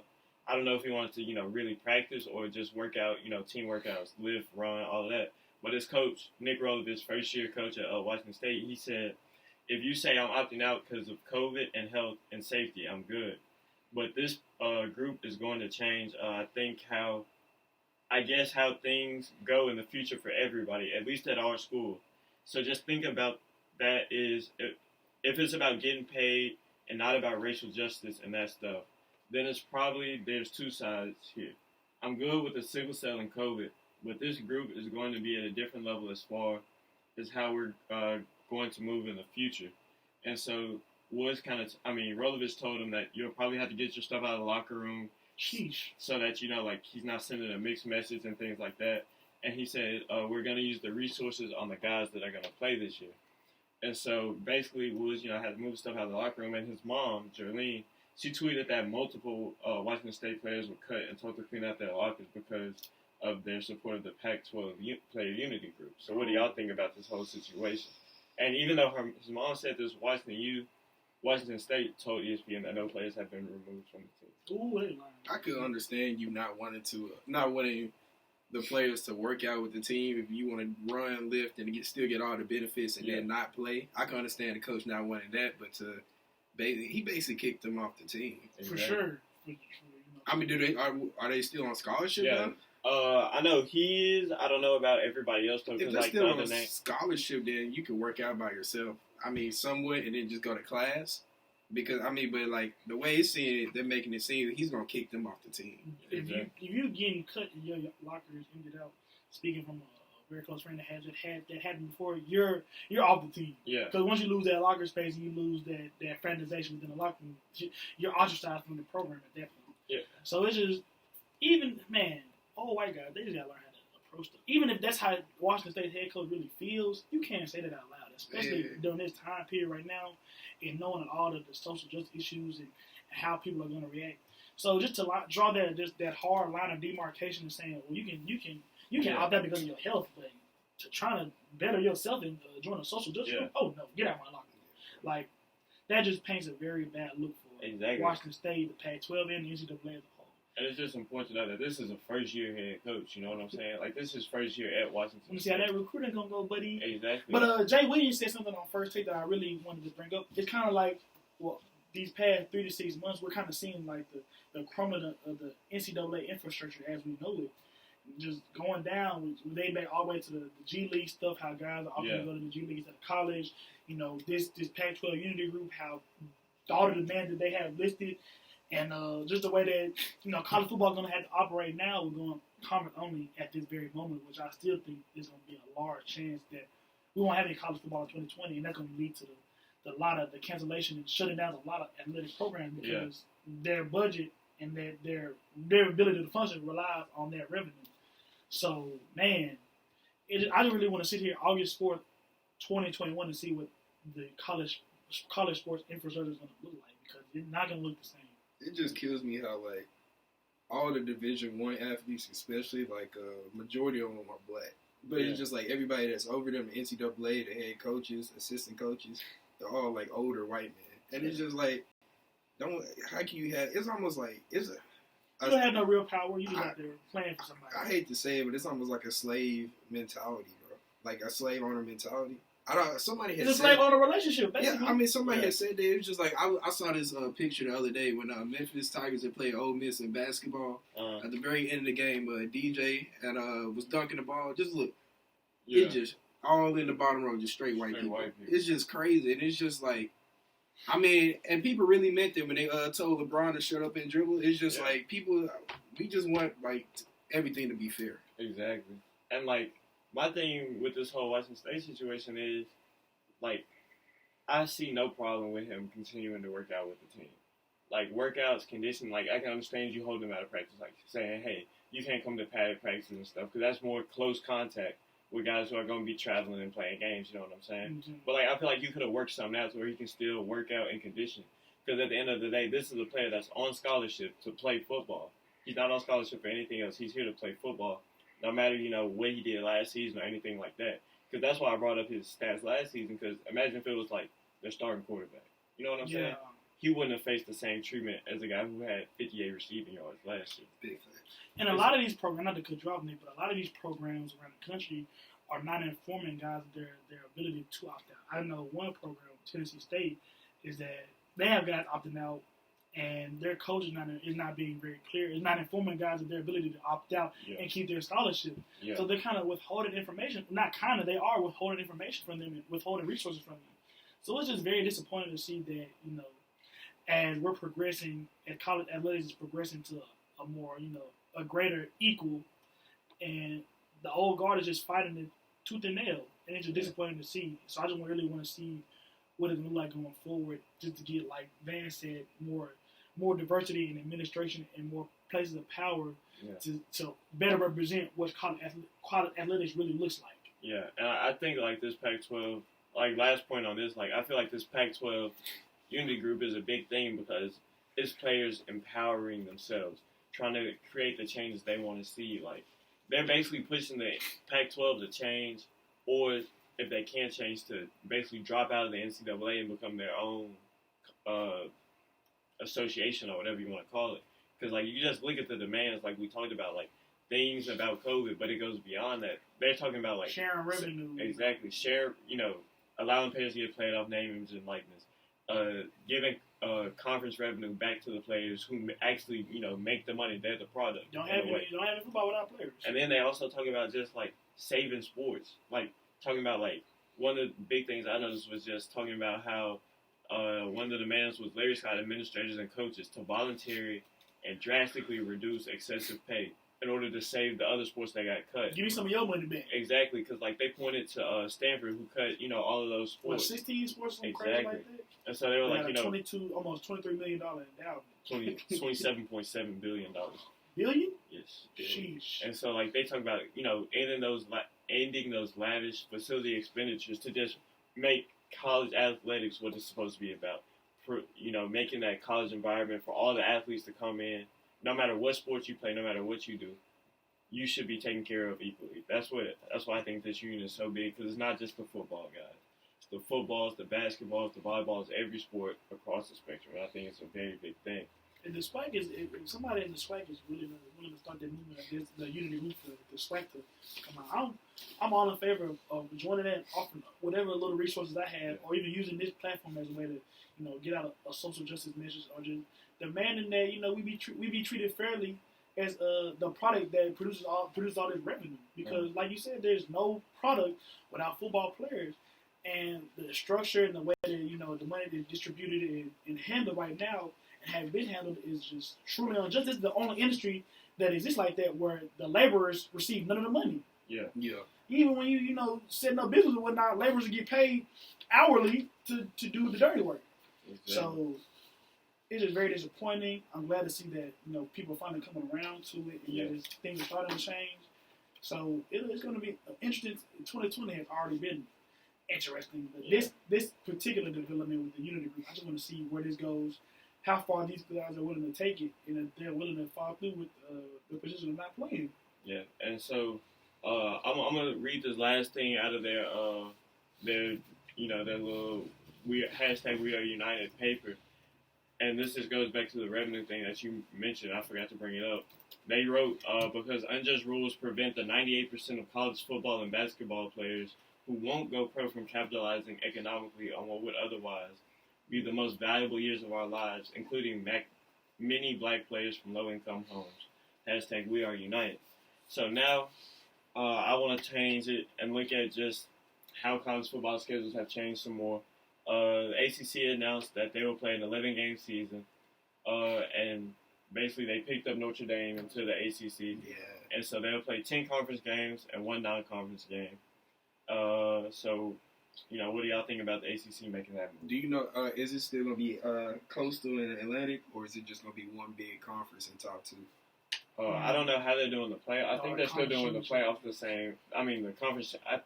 So it's still two divisions in one conference? And I don't know which one they put Notre Dame in, but Notre Dame is going to be eligible to compete in the ACC. I would assume they're really concerned about, I mean, they're not, but they're really concerned about, COVID protocols. How do you justify bringing a team in from Indiana to play against teams on the Eastern Seaboard? Well, I mean, like, Notre Dame already has 6 ACC games on their schedule, so, I mean, I feel like, it made more sense for them to join the ACC. Than more logistical sense. Well, yeah. Safety, none. I agree. I agree with the logistics about it. But, what was that? So, and I will add, like, their one non-conference game, it has to be within the state you're in. So try to limit the travel and things like that. And so I think including a non-conference game is a big deal. Because especially when you're talking about seeding for the college football playoff and things like that, you need to have some kind of non-conference game to see how you stack up against. Exactly. But it's like you don't want to play a cupcake because it's not going to do anything. But if you play a hard team and lose it, then all of a sudden you out of the contention just that quick. But those Power 5 comps, they have doormat guys that beat up like Wake Forest. Wake Forest in the ACC. I'm talking like ACC doormats. Teams within conference that you play that you can kind of count as dubs. Yeah. Florida State was kind of like that for a while too. Recently, what's one of the sorry ACC teams? Clemson used to be like that back in the day. They kind of that was a long time ago. Yeah, that's what I'm saying. But I guess not every team in your conference is going to be competitive. Yeah. You feel me? So you still have those what you call like cupcake games that easy dubs, things like that. Yeah. But it does like Van said, places a premium on that one non-conference game who you're playing because with only one you have to play a marquee opponent. But it's going to be hard to do that because the only other conference that is allowing a non-conference game is the Big 12. For real? Yeah. The Sun Belt just cleared the non-conference schedule also. They did. I did. Well, yeah. Well, I was talking about Power 5. Yeah. So, like, of course, there are going to be some good teams, like, So SEC is going only. They're doing no non-conference games. Mm-hmm. SEC is going 10-game season conference only. Man, it's kind of a lot. That took a lot of marquee games off the table. Exactly. For real. And the Big 12, of course, they had to play a non-conference game because they only have 7, 8. Yeah, the Big 12 got 10 teams. Oh, okay. So if you play 9 games, you got to throw a non-conference game in just to get you to 10. It's just crazy. Just speaking personally with the swag being moved back to the spring, because we're playing a 7-game schedule, and we just have to. We don't even know who's going to be available to play in the spring because all the Power 5 guys are still going to play in the fall, at least at this very moment. Because we had scheduled TCU and Louisiana Tech for our non-conference games, and if they're going to be playing in the fall, we can't. Who are we going to play? Speaking of TCU. Hold on. I'm glad you did. I ain't gonna lie. What would the final score be? 79-0. We'll kill y'all. For sure. We'll kill y'all. So if Prairie View played Millsaps College. Prairie View A&M University played Millsaps College. At Harper Davis because we too good to come together. You know this is recorded. Y'all practice on our field, bro. Exactly. We never practice on y'all field. We the big bro. Y'all not allowed on our field. Y'all the dirty little cousins, bro. Excuse you. Kick our shoes off. Y'all say, can we please? Exactly. Y'all brought y'all a little ball. We went to your field to play a D1 opponent. Y'all just did y'all win? Did we beat Jackson? No. We didn't, huh? But we'll beat the hell out of Millsaps. I mean, out of them, maybe. I don't know. I'll say this. We'll beat Millsaps, and you will have no catches. You get in the classroom, all A's. Mm-hmm. My boy Logan coming for you. My boy Dino coming for you. My boy Reggie coming for you. It's gonna be red room for Mr. Hayes. What's gonna be where 13? 12. Well, don't matter. 12 because I'm gonna score 2 touchdowns, 6 + 6. So you gonna call the police? How bad we gonna be doing you? Black man calling the police. They that crazy. That bad. Shout out to Memphis, really nice program. But back to it. But did y'all see what happened to TCU? Man, I was gonna talk about that. Gary Patterson out here getting off. Man, Gary Patterson said something. He repeated what one of the players. Yeah, he talking about. He called him. He repeated the N word with the hard ER. With the hard ER, bro. And all the players. I knew they skipped practice today. Man, why could just be feeling so empowered and emboldened? Do you not even have the conscience just to not even say it? Exactly. Especially in this time. Even conscience just smarts. It's Exactly, common bro. sense. Like, can you not read the room, my bro? Facts, bro. Boy, I'm sorry. Like, do you know who you that's, coaching? That's crazy. Cause I used to mess with Gary Patterson, but he kind of They did have some tough defenses back in the day. But yeah, get him out of here, coach. So, last thing about conference football schedule, how do y'all see, like, just playing conference only, how do y'all, like, see, like, do y'all think a lot of the group of 5 schools will be able to be competitive when it comes to top 25 rankings? No, not at all. Unless they already ranked high, like I was about to say, Cincinnati, Memphis, Boise State. Yeah. But it's still, they're not going to be able to move up the ranking. So where they at, they might move up 8 spots max from where they start off. And I think that's the worst part about this. What were you going to say? I kind of echo that sentiment because you're not playing any marquee games. You're not really getting out of your conference to play. So I mean, the one thing I will consider is that all these conference games are going to be a lot of beating each other up at the top. A lot of, a lot of teams that would have kind of ran the table or would have only played, the soft part of the schedule. Yeah. Like how Bama or whatever, they switch between SEC West, SEC East every year. It'll be a lot more beating each other up.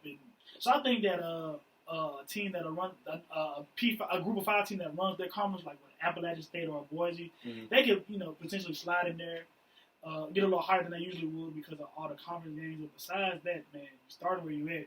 Yeah, I don't see anybody going undefeated. Yeah, for sure not. Because especially you talk about how Alabama flips. Like now, Alabama most likely is gonna have to play LSU, Florida, Georgia, exactly, man, all in the same year. For sure. Without those, how they normally put those cupcake games in between the tough games. Like this year when they play LSU, they play the cupcake game after, then they played Auburn. You know what I'm saying? Yeah. Now you got to play LSU, then you might have to play Auburn. Great for me to watch though. Imagine, hold up, bro. Bama, LSU, Bama, Georgia, and then the Iron Bowl after that. Man, I'll be watching. That's a gauntlet. That is a gauntlet to go through. You can't win that out. I mean, you can, but it's gonna be tough. Because it's gonna be a toll on those bodies. And them Big Ten teams, you gotta go to Penn State, then you gotta play Ohio State, then you gotta play Wisconsin. Oh my god.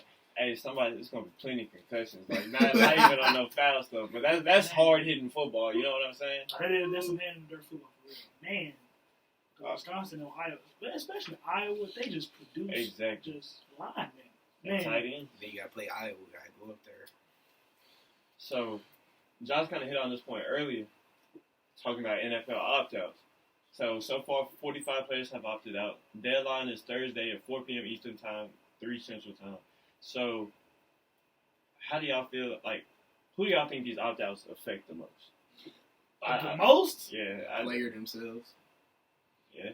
I mean, their money.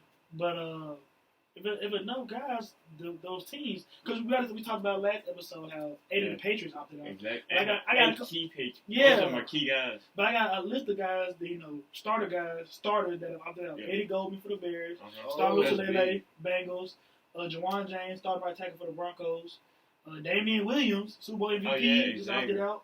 C.J. Mosley. You had to say it. I could have said it. You had to say it. That was kind of hurtful. Yeah, that Jets defense going to be Pillsbury, so.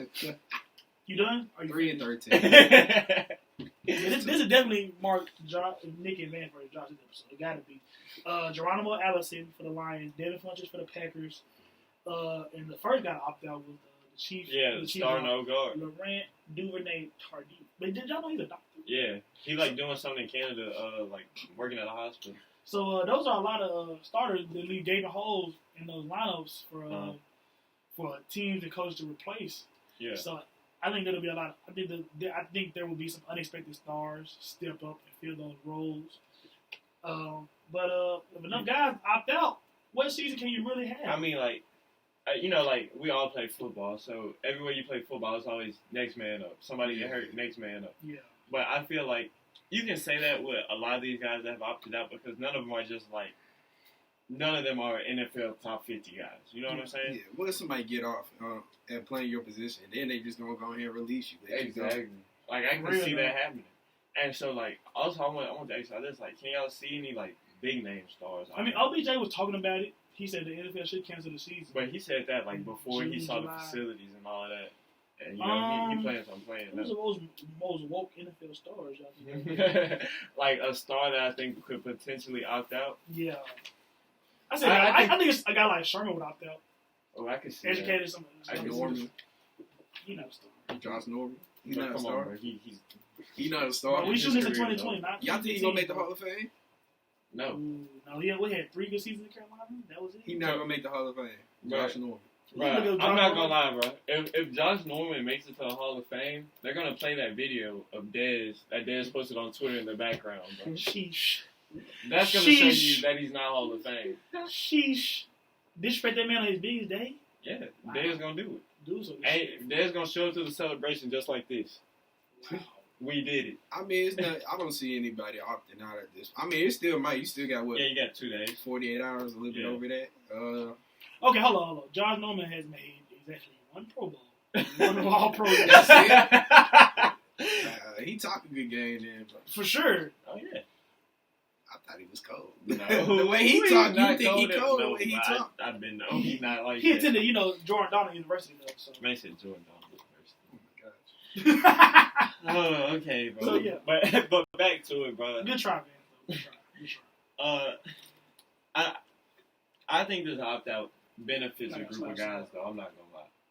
I said I think this opt-out benefits a group of guys, and the group of guys I'm talking about is all those undrafted free agents that didn't get picked up. So, like, all those guys who maybe were like 4-year starters in college didn't put up the biggest numbers, but they were steady producers. So I think all of these guys opting out could open up some opportunities for guys like another Philip Lindsay to break out or something like that. Mason Kinsey. Mason Kinsey not gonna break out this year? That year? might be a Millsap joke. I don't get that. Okay, bro. So I'm finna let y'all in. Look how you broke it down. So we played a school called Berry in Georgia. So they got over. Notice how none of y'all know what they're talking about because it's D3, but I ain't gonna disrespect that. Wow. When's the last time y'all won the SWAC? Okay, thank you. But anyway, so Berry had a little receiver. We're gonna fight or shoot it out. That's all I can do. We're gonna fight or shoot it out. Okay. So anyway, my junior year, my freshman year, one of my first weeks traveling, we playing Berry, and had a little scouting report Monday, and like this guy has 13 touchdowns already. It's like 6 games of the season. Oh wow! I'm like 13 touchdowns. Wow. 6 games, 6, 7 games. I'm like, okay. They turned the film on, bro. It's a white dude. It's a white dude. They like he fast, he all this. Y'all out here getting beasted on by the Julian element of y'all conference, basically. Bro, so Adam Thielen, bro. Devontae Adams. Hold on, yeah. Riley Cooper. Wow. Bro, but I mean, not to hate on him. Big ups to him for signing an undrafted free agent with the Titans, but like the second time we played him after Vance graduated this year, he only had 80 yards. I mean, yeah. And they didn't need him. And 70 of so he was still feasting. The team was still doing y'all. He was like, bro, it was a close game, bro. At halftime. It was a close game. But check this out, bro. What was the score at halftime? Hold on. It was like 20 to 7. That was the final. At halftime, bro. What was the final? We can look this up, bro. Bro, at halftime, that's so cap. Bro, the final score was. Man, but the people on like the audio, y'all did not put 41 on it. I swear to God, man, y'all did not see Van's face when he said that at halftime. Okay, bro. Okay, first of all, bro, I'm gonna say this. That's Mason Kinsey only had. Mason Kinsey, he sound kind of cold. He only had like 30 more receiving yards than me that game. I had like 55. I want to say he had 80, and he got 70 yards off of blown coverage first play out of halftime. Man, best white football players y'all seen, bro. Bro, come on, bro. We not. At halftime, it was close, and me and my friends, 20-7. we went to go get food. So we come back. First play at halftime, he was like, "All right, yeah, this over." Yeah, we turned it off third quarter. That's how I know it was a blowout. Come on, bro. You turned it off? Yes, we turned it off, bro. We had better stuff to do. Man, it was 31-14. It was 31-14. At halftime, I want to say the score was. That was the score at halftime? No, that was the final. At halftime, I want to say the score was 10-3. I think halftime. Yeah, bro, it was close at And halftime. then, like I said, first or second play after halftime, they come out. It was 31-3. No, it was 31-7, and then they scored like a trash touchdown. Chill out, bro. In my mind. But okay, bro. But anyway, so what happened was, like I said, first play after halftime, he come out. I need to see your huddle, sir. I need to get down and dirty with your film, son. I need to see what you've been doing in practice. All right, bro. We gonna watch it after this, but so Anyway, undrafted free agent guys, they're going to have a bigger chance to step up and show out now with the opt-out. So, anyway. It was 3-0 at halftime. 3-0? I know it's 3-0. He got happy. They had 3 then. Bro. We ain't had I get big. But, so, we just talked about Jackson State had a white quarterback, too. He was doing us in, bro. No, you said Jackson State did? Yes, bro. At like HBCU? Y'all let a white quarterback be the HBCU. You know it was really their running attack, though. Hey, you ain't got to tell me, but I'm watching it. You just hearing about it. I'm watching it live. Looking like little Manziel out there. Boop. My God, that was the worst thing, because they was, man, have you ever seen the personification of 5-yard running plays win a game? Like, man, that was so disrespectful. Got him 35, rushed for 6 yards. Oh my God! I mean, then they running back through a touchdown off a batting ball. Like, bro. I'm gonna say this. They were only getting 5 yards wrong because Butter wasn't playing. But anyway, Doug Peterson tests positive for the coronavirus. He's referring to our close friend Greg Williams that currently attends Jackson State University. Shout out Greg, man, former Memphis running back. His jersey was rather clean at the end of the game, but mine was too. We ain't gonna speak on this. You know. Okay. Next topic, Nick. Okay, so we just talked about players opting out. Coronavirus is a serious thing. Doug Peterson tests positive for corona this weekend. So, sheesh. How do y'all see that affecting like first week of camp? You don't have a head coach. So my boy gonna be on. He gonna be what's Plankton white name on SpongeBob? Karen. He gonna be willing my boy plays. 42, Larry Wright, post left, height. Culture Lane, I can't hear the play. Yeah. First of all, BC we're gonna pray with Doug Peterson because there's nothing to play with, especially with old people. But man, that's tough. You ain't see it. It's very tough. Very tough. TULF tough. And like dealing with the corona, like I can see this happening during the season, like week 12. What's the older coach in the NFL right now? Pete Carroll. But he got a young spirit. They might be Mike Zimmer. Yeah, he got a lot of wrinkles. Yeah. Someone like, oh yeah, Pete Carroll is 67. Yeah, that's what I see. That's what I'm saying. I looked it up one time. I was like, how old is he? Because he was coaching USC. It's been for a long time, huh? Man. So, I don't think Pete Carroll, he liked black too much. He liked black too much to catch corona. I don't know. I mean, after I saw what he did to Beast Mode, giving Russell Wilson, let him throw a pick at the 2, so I don't know, bro. I mean, is he really hating or is he giving another black man an opportunity? Nah, be woke, brother. You gotta be woke, brother. He was hating, bro. What you mean? He was hating, bro. I mean, he was hating. That's like when you playing Madden. All right, I gotta give my last guy one more touchdown. and then Russell Wilson was very cornball. Yeah, bro. He was, bro. That's what he got put on with Sierra, bro. He's still a cornball. My for sure is. It's just for the podcast. Let me live. But I ain't gonna lie though. No. Wow. Belong to the streets. What life is not toxic, y'all. But you gotta think though. Pete Carroll, that's Russell Wilson is kind of his guy, so I kind of expect it. Yeah, but anyway, bro. Let's say let's say Pete Carroll catch corona. I'm not gonna win, bro. Sheesh. Week 12, week 16, game you need to win the NFC West because we know it's gonna be a tough division, bro. Like what do you do, bro? Bro, the season gonna be just like. I mean, at that point in the season, you run things like, because me and Nick, well, not to disrespect you, but me and Nick know how practice is really run right now. Your head coach is not really that involved in the day-to-day operations. It's more delegation, coordinators, deputizing the people around you and your staff. So, especially in week 16, you're not really going to be relying upon Pete Carroll to make those decisions. I will say, but there are some head coaches that play a very active role in game day protocol. Like you think about the Bill Belichick's. He's not the defensive coordinator by name, but he plays a major role in getting that defense right on game day, making adjustments, things like that. Same goes for guys like Dan Quinn, who's the defensive coordinator in Atlanta, while he's also the head coach.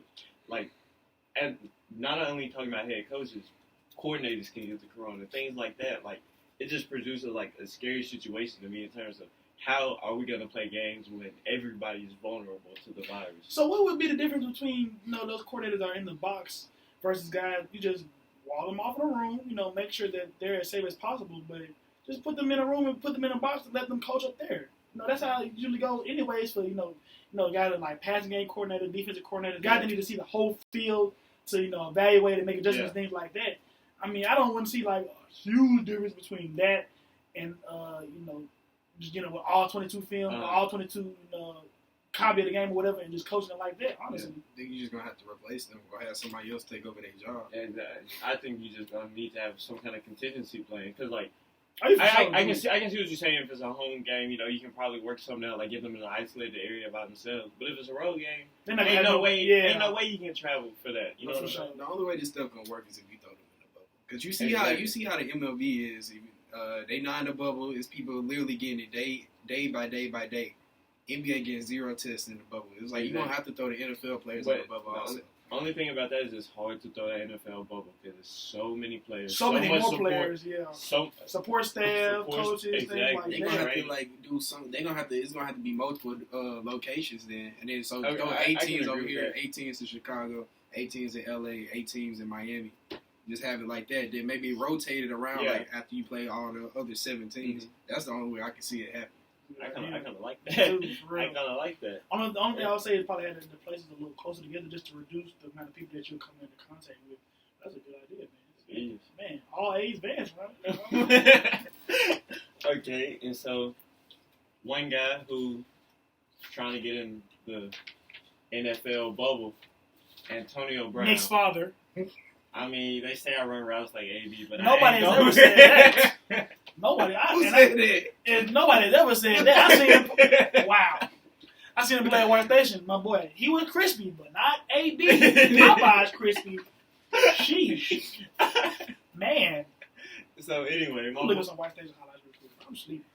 But anyway, bro, my boy AB, he's been waiting on his punishment from the league to come down. The NFL decided on the 8-game punishment for Brown Thursday for multiple violations for the sexual misconduct, the regulatory charges, and all of that. Well, you just have to read it off like that. Like, there's so many of them. But it's 3 incidents, bro. 3 incidents in total. You know how easy it is for a black man to get locked up? Why you just talking about it's just 3 incidents? He got 3 whole second chances. You're right, bro. You're right.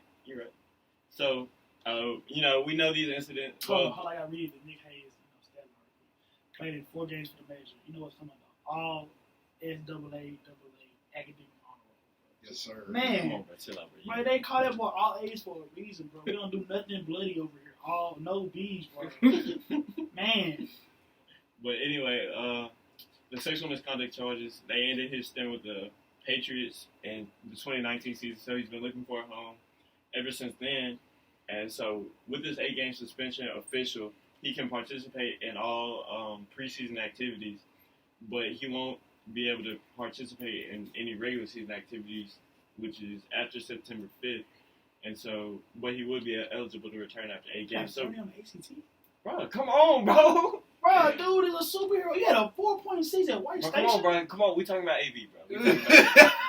Bro, come on, bro. We talking about AB. But anyway, AB, so do y'all see him still signing with the team? Yeah.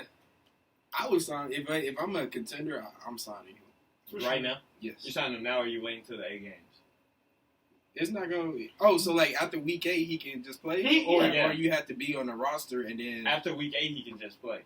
Oh. So if you sign him... your system? Yeah, that's what I was going to say. Yeah. If you sign him now, he can come to camp and all of that. I would sign him now. Yeah, because he needs something to occupy his time. Cause dude, bro, he just been making music. I know y'all heard that Himothy. Bro, y'all heard that Himothy. Have you heard the Himothy? Whole lot of money. Sing it. Let me hear you sing it. For sure, I was like, give me a verse. That's all he said. Hold on. Let me hear you say it. Say it again. Whole lot of money, man. I got a whole lot of money. Stop, bro. Whole lot of money. You can't hold nothing from me, man. Me. Hey, tell DJ Flex to drop a bomb, man. Wow. Wow. Y'all see me looking at highlight tape in the back. Okay, bro. Yeah, you gotta sign him, bro. Off the song? Sign him to a team or sign him to a rap label? What are we talking about? Hey, chill out, bro. You gotta play his chill out, bro. When he score a whole lot of money, he get a money cannon, shoot it up. Like how Kansas had it at March Madness. He shooting the money cannon. His AB face on a dollar bill. Oh, that's kind of all. You can celebrate the NFL now, bro. I want that. AB, I want to see that. Okay. Week 9. Stay out of drugs, man. Stay out. Okay, so that white girl, all that. Stay out. Just be clean, bro. So we say we want to see AB sign, but who do y'all want to see AB sign with? Who do y'all think is? Who needs a as much as crazy as he is, he probably was the best receiver in football. No, he's still the best receiver in football. He took a year off. The Ravens. Yes, him and Hollywood. That would be so much for the man. Because who they got? Willie Snead, the 18th out there running slot, bro. But no.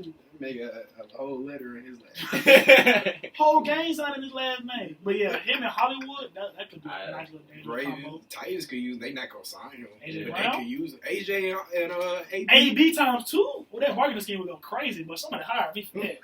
Man, that was kind of mid. But anyway. I mean, it's a lot of teams. If you're a contender, you should sign him. I mean, nobody. We can't sit here and argue that nobody couldn't use Antonio Brown. But does anybody want the headache that comes with contenders? I think the best place for AB to go is Seattle. Think about what Pete Carroll does, man. Him, DK, lock it in the slot. Exactly. And then, no offense to any of those guys, both those guys put up numbers this year. But they're not a true number one. AB will be a true one. He gonna get the coverage. So that's going to open up logic. You know, who really needs it the most? Deshaun signed to the Texans. But that wouldn't make. They still wouldn't win it. It's just something about the Texans, bro. It's like Bill O'Brien is something that you're referring to, sir. Yeah. That's what you're talking about. They a waste of a playoff spot every year, bro. It's just okay, they. They won a game this year. They won a game with TJ as a quarterback, bro. You can't really. That's a waste of a playoff spot, like fantasy. But because man, Bill O'Brien, he just sits around and think like, how can I make it harder for Deshaun? Yep, send away his middle tackle. Yep, send away his on the receiver. Yep, that should be doing because he got a clip sheet, bro. He can complete the Packers. He can complete them. Him and Devontae, the defense already nice, bro. I mean, that'll be a nice compliment, but I think Deshaun would probably need him the most. Oh, he would need him the most, but could he win a Super Bowl in Houston? AB and Deshaun, would they win a Super Bowl in Houston? No. Nah. Could he win one with the Packers? Yeah. Yeah. I think if he signs to the Ravens, they had to be the betting favorites. I mean, they'd have to be. You still have to, see Lamar develop more. Yeah, the Ravens offense with AB always gonna be open. This what I'm gonna say. Always gonna be. This what I'm gonna say. You saw AB throw a fit on the sideline in Pittsburgh when he didn't get the double move. Imagine the feet he's gonna throw, even though he's cool with Lamar and all of them. Imagine the feet he's gonna throw with Lamar, take off with it 2 times in a row.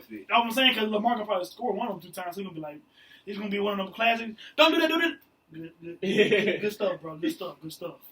Just because Big Ben don't got no work ethic. I think that's what pissed him off more than anything. And I don't think Big Ben's a terrible leader. And he out here raping women, and we ain't gonna talk about it though. This is last season. Exactly.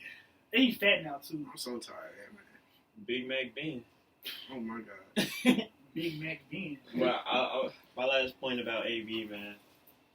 Seahawks interested. Pete Carroll recently said in media availability that the team is interested in AB despite it being a complex situation, and they're doing their due diligence. Russell Wilson and Antonio Brown in the same locker room?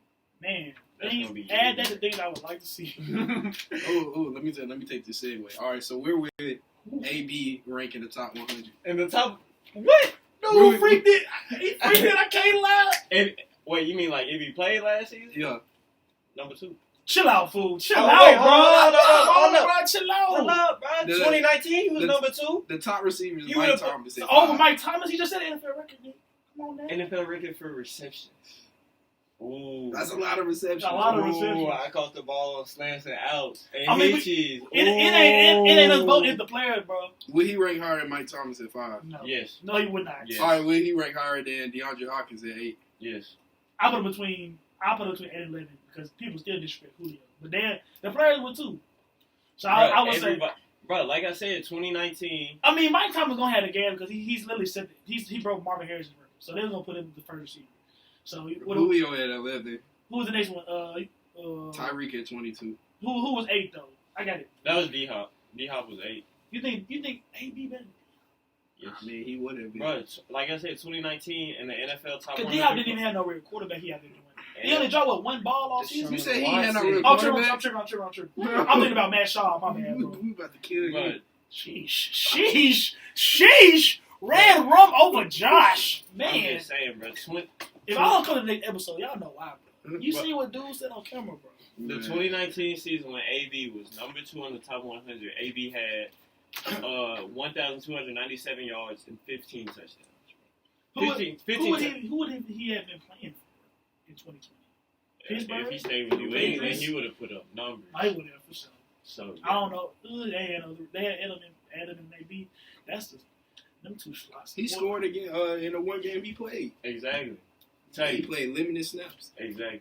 He's like that, and he's not a slot receiver. He's a receiver. A receiver one. You can put away. Julio's the best receiver in the league, so it's like whatever. Keep talking. Nigga. He is now because AB, took a little time to himself. AB. Look up that clip of what Julio did to Malcolm Butler. That man got kids, and he did that to that man. Oh God, bro. You But anyway, you said a crackhead is the best receiver. Since we talking about receivers, man, I got a problem with this top 100 list. Let's talk about it. Speak on it. Speak on it. We already know what you about to Well, say. so even spaz. I'm gonna get a donut and chill out and watch this, bro. Cause he finna go federal fed my pop me a man. Bro, there's no reason Mike Thomas should be the highest rated receiver on this list. Bro. He was the offensive player of the year. It don't matter. What you need it It doesn't, bro. What's that as a receiver? What is your job? Catch the ball. He caught the ball the most. Okay. What do you want to see? When you catch the ball under 15 yards, bro, a lot of DBs are gonna let you have that and come up and make Under 15? Yeah. How many tutties did he have? 13? Mike Thomas? Yeah. He had 9. 9? It's not bad. That's a good touchdown number, all of that. But here's my thing, bro. He's the league leader in receptions, targets, and yards. And like y'all said, he set the record for most receptions in the season. But he had 185 targets, bro. Nobody else in the league is getting 185 targets in the season. That is facts. You That's realize a lot of time. That's a lot of balls. Don't nobody be that open. bro, Don't nobody be that that's open. the thing. He's not running routes. He's running the routes that are just easy to get open on. Man, bro. You think about was second in the league at 116 catches. I did not know that. So you think he a system player? For sure. Bro, he's most definitely a system player, bro. You go anywhere else. I mean, he's still one of the best receivers in the league, but that system definitely. In my opinion, bro, like you drop him. In my opinion, bro, he has the same skill set as Muhammad Sanu. Chill out. That's my honest So opinion. Sanu would go off with the Saints. So Muhammad Sanu had 149 catches in the Saints offense. Yes. They have the same skill set, bro. They're bigger body receivers. They work to find holes in zone coverage. I mean, he gonna be in a perfect system with Cam in New England. Exactly. Sanu. So we'll see. And here's my thing also, bro. I'm not a 149 catches system, but He might not get 75. He will not. Sanu not cracking 80. I mean, Edelman's still there. So I'm gonna say this, bro. Emmanuel Sanders is in New Orleans. I see why Keenan Allen was hot looking at this list. Keep going. What was I saying, bro? Emmanuel Sanders is in New Orleans now. So we're gonna see if Mike Thomas really like that. Because now he's not going to be force-fed the ball because there are no other options. Emmanuel Sanders is a legitimate wide receiver. You acting like there was like no other options on there weren't. Bro, he got AK, he got Ted Ginn. You know, Ted Ginn on stretch the field. Their second leading receiver was Jared Cook.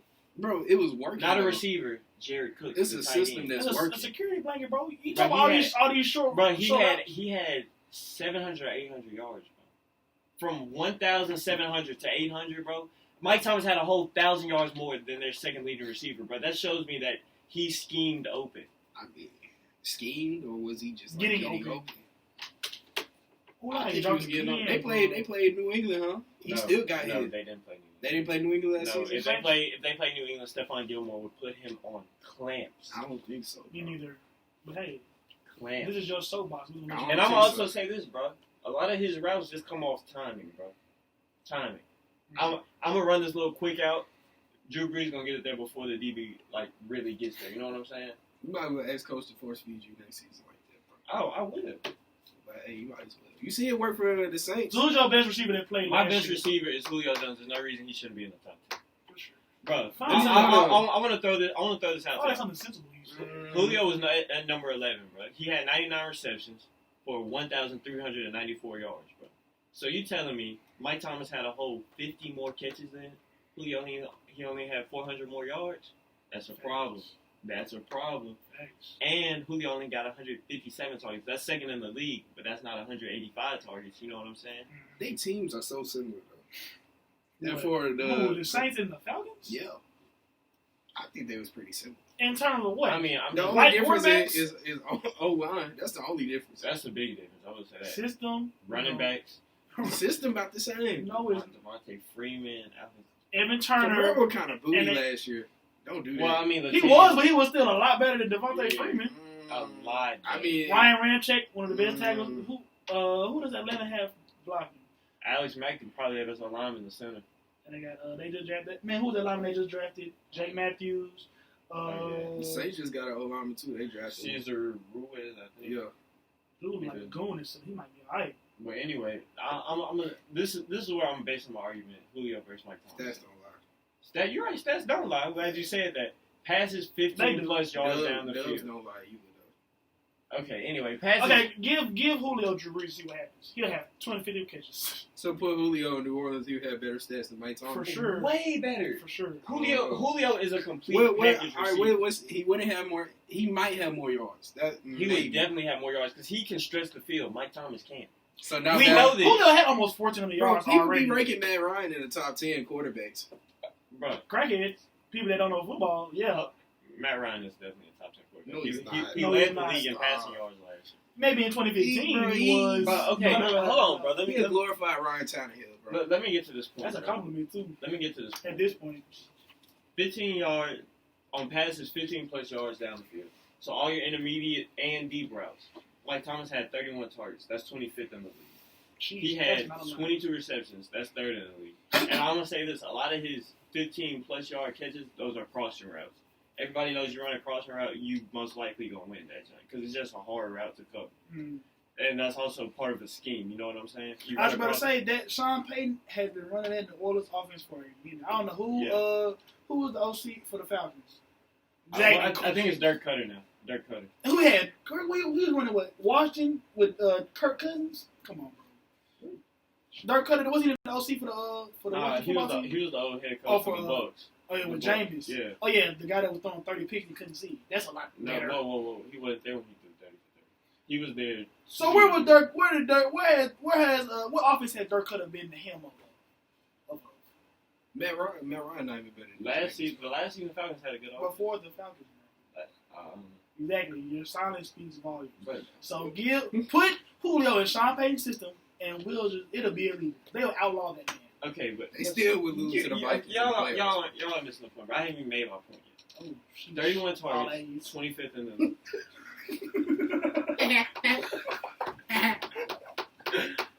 Miss Johnson, you forgot to pick up the homework. My results are in. According to my calculations, Julio Jones. I can't stand bro. Oh, God, I can't stand that every time. But. Oh, bro. All right. We're gonna listen, Nick. Oh, man. All right, bro. So, Mike Thomas had 487 yards on passes, 15 plus yards down the field. That's not a lot. That's 14th among receivers. Mm-hmm. He had 1 touchdown on such passes, 22 first downs. Julio Jones, on the other hand, 52 targets, 15 yards plus down the field. That's first in the league. 26 receptions, first in the league. 672 yards, second in the league to Kenny Galladay. Yeah. 0 touchdowns. I'm not too concerned about that. 25 first downs, first in the league.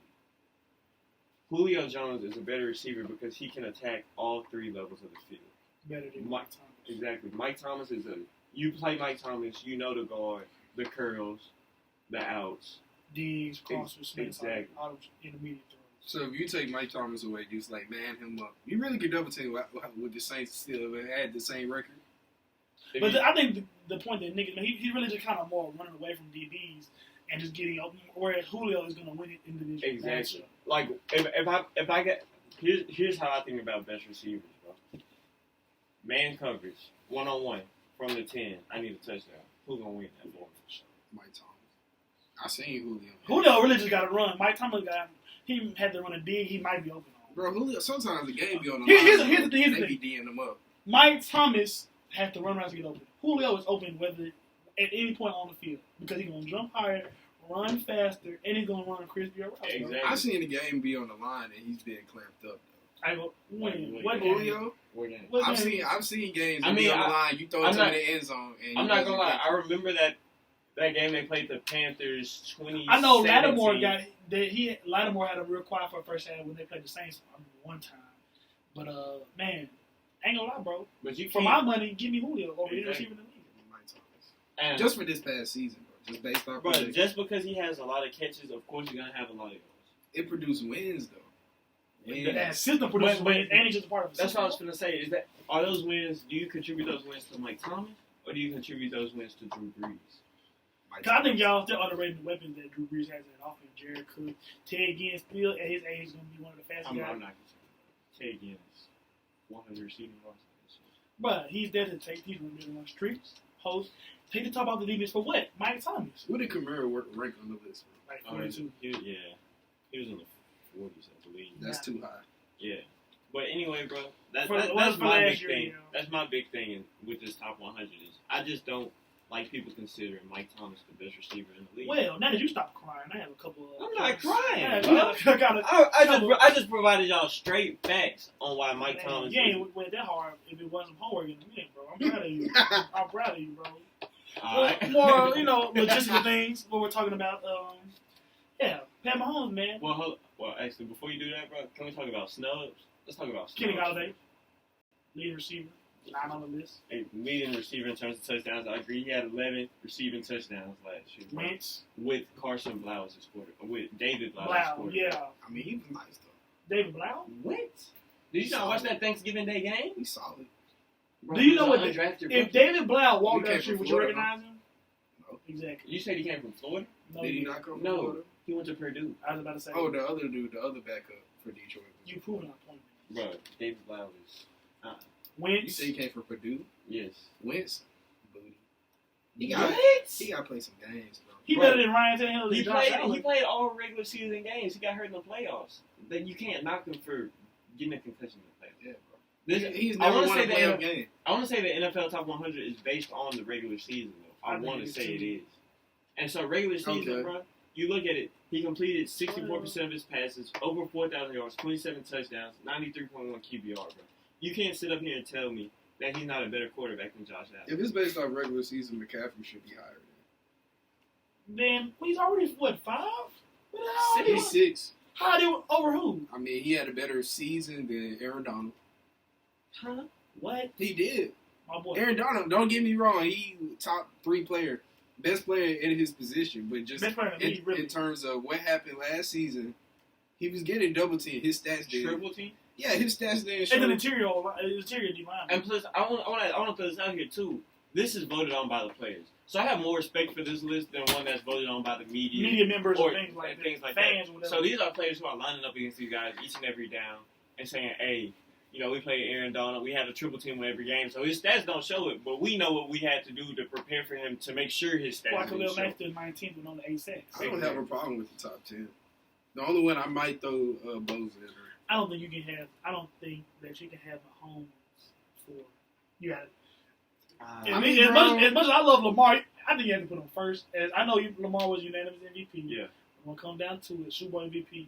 I think it's a lot of the veteran guys in the league. They're kind of resentful of a young guy coming in and taking over so quickly. I mean, Lamar did it too. It just sounded like a hotel ring at that game.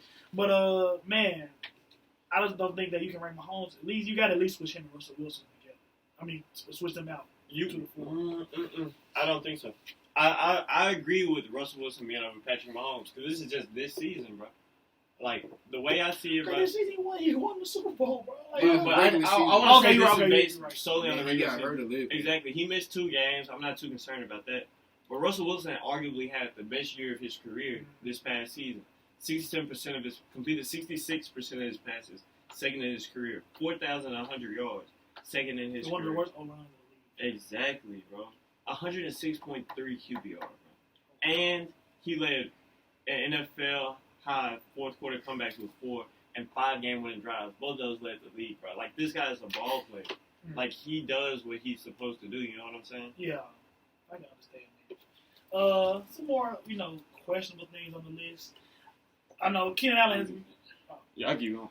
I mean, Keenan Allen has kind of been speaking for himself a little bit, but I think that 77 below towards the bottom of the list. They have him at 77. Yeah, that's really low for one of the guys. He probably one of the best, probably top 2 route runners in the league, honestly.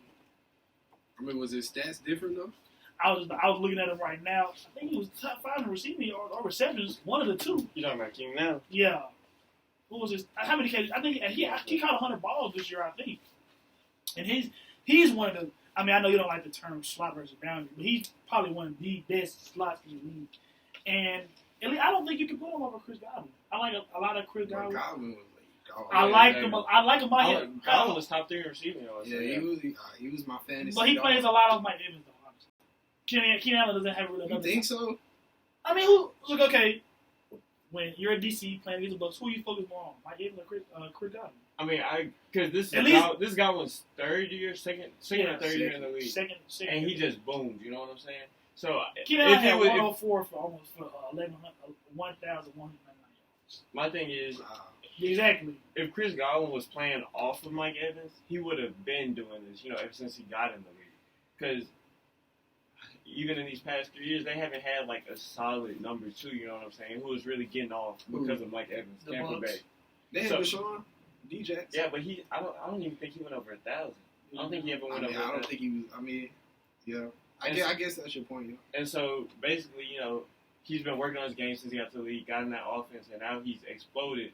And I think that's talent because we all saw what he did at Penn State, especially that Rose Bowl game against USC. So like he's a ball player and he definitely proved it. So they just got Chris Godwin over a lot of these guys on this list that I really like. Chris Godwin versus Diggs is a dog. Yes, I agree with that.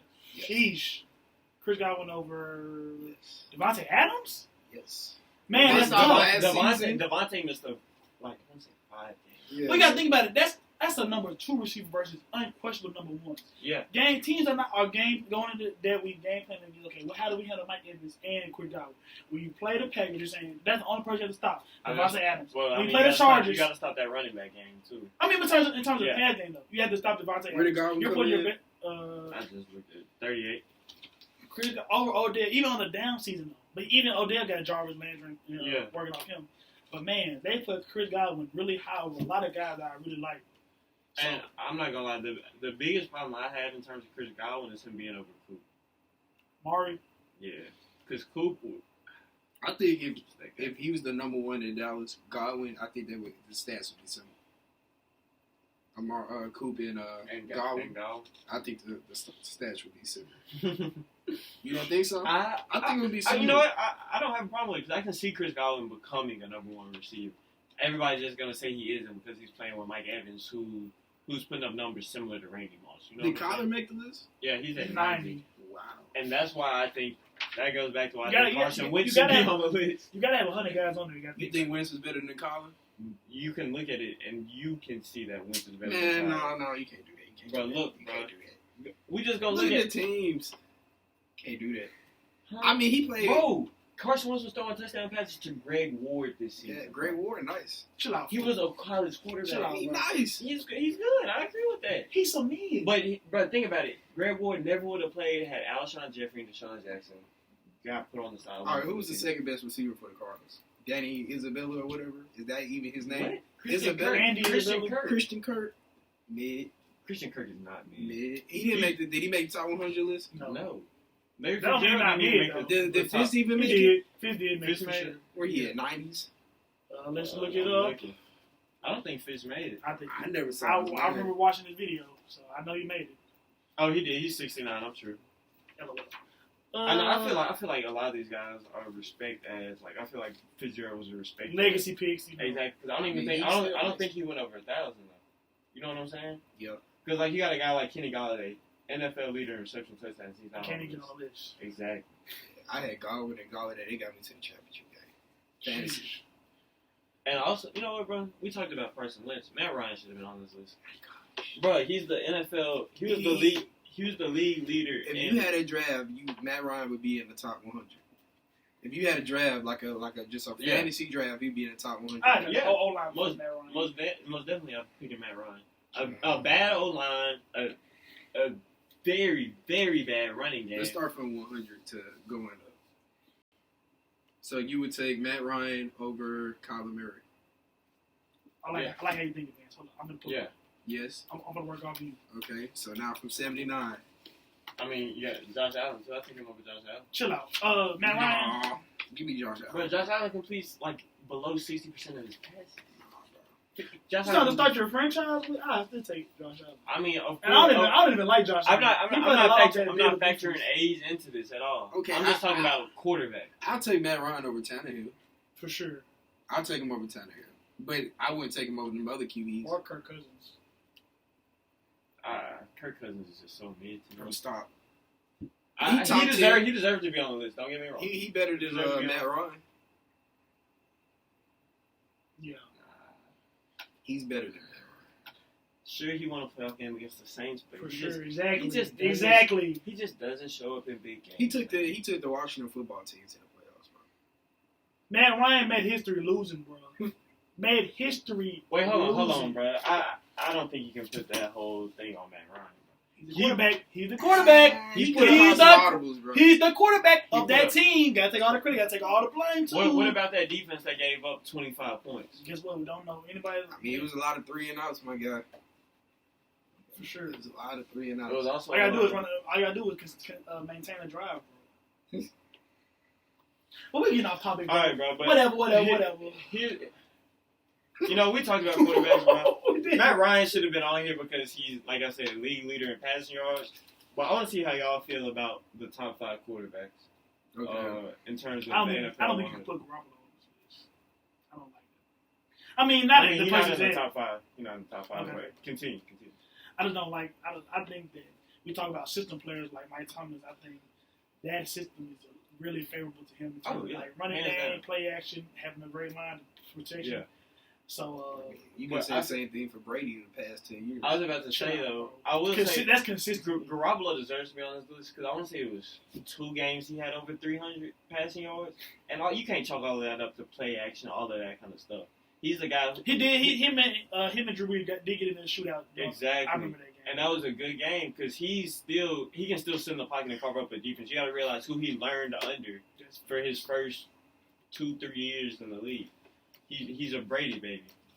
Name the top 5, bro. So top 5 quarterbacks according to NFL 100.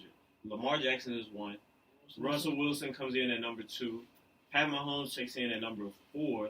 Drew Brees checks in at 12. And Brady checks in at 14.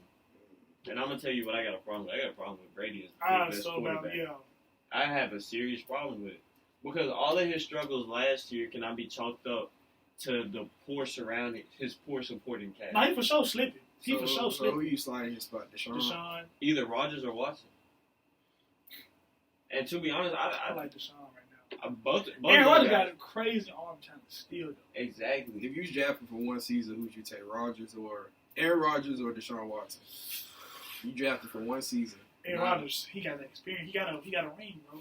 That ring talks. I love Deshaun Watson. I love Deshaun Watson ever since he was at Clemson. Hey, how Bill O'Brien's doing it too. But I gotta take Rodgers. He's just a proven winner, bro.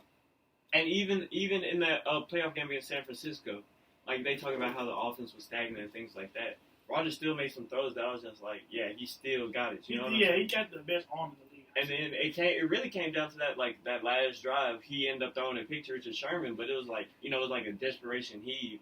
And just to even give Devontae Adams a chance, he had to leap out for it. He didn't get it, but it's still an impressive throw. I think Rodgers really due for a breakout season, a bounce back season. Not just saying he wasn't playing well this season. I mean, he played lower than his normal standards. Exactly. And they still went 13-3. Exactly. But I think that Jordan Love draft, that pick. Really, motivate him. Yeah, I really like that fire part of them. But enough with offensive guys. Y'all get all the clout anyway. We're gonna move on to some defensive guys. First guy, you got any defensive snubs?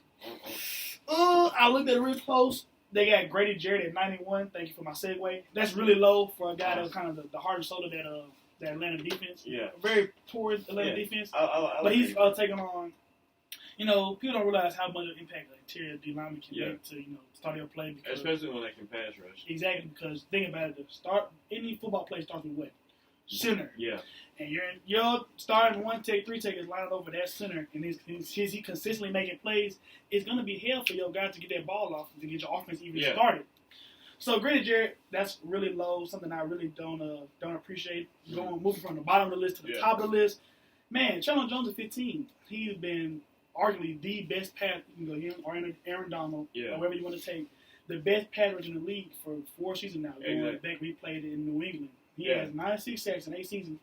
Last year, 19 had Shaq Berry had the lead. 8 beat him by half a sack. Had 8 forced fumbles. Yeah.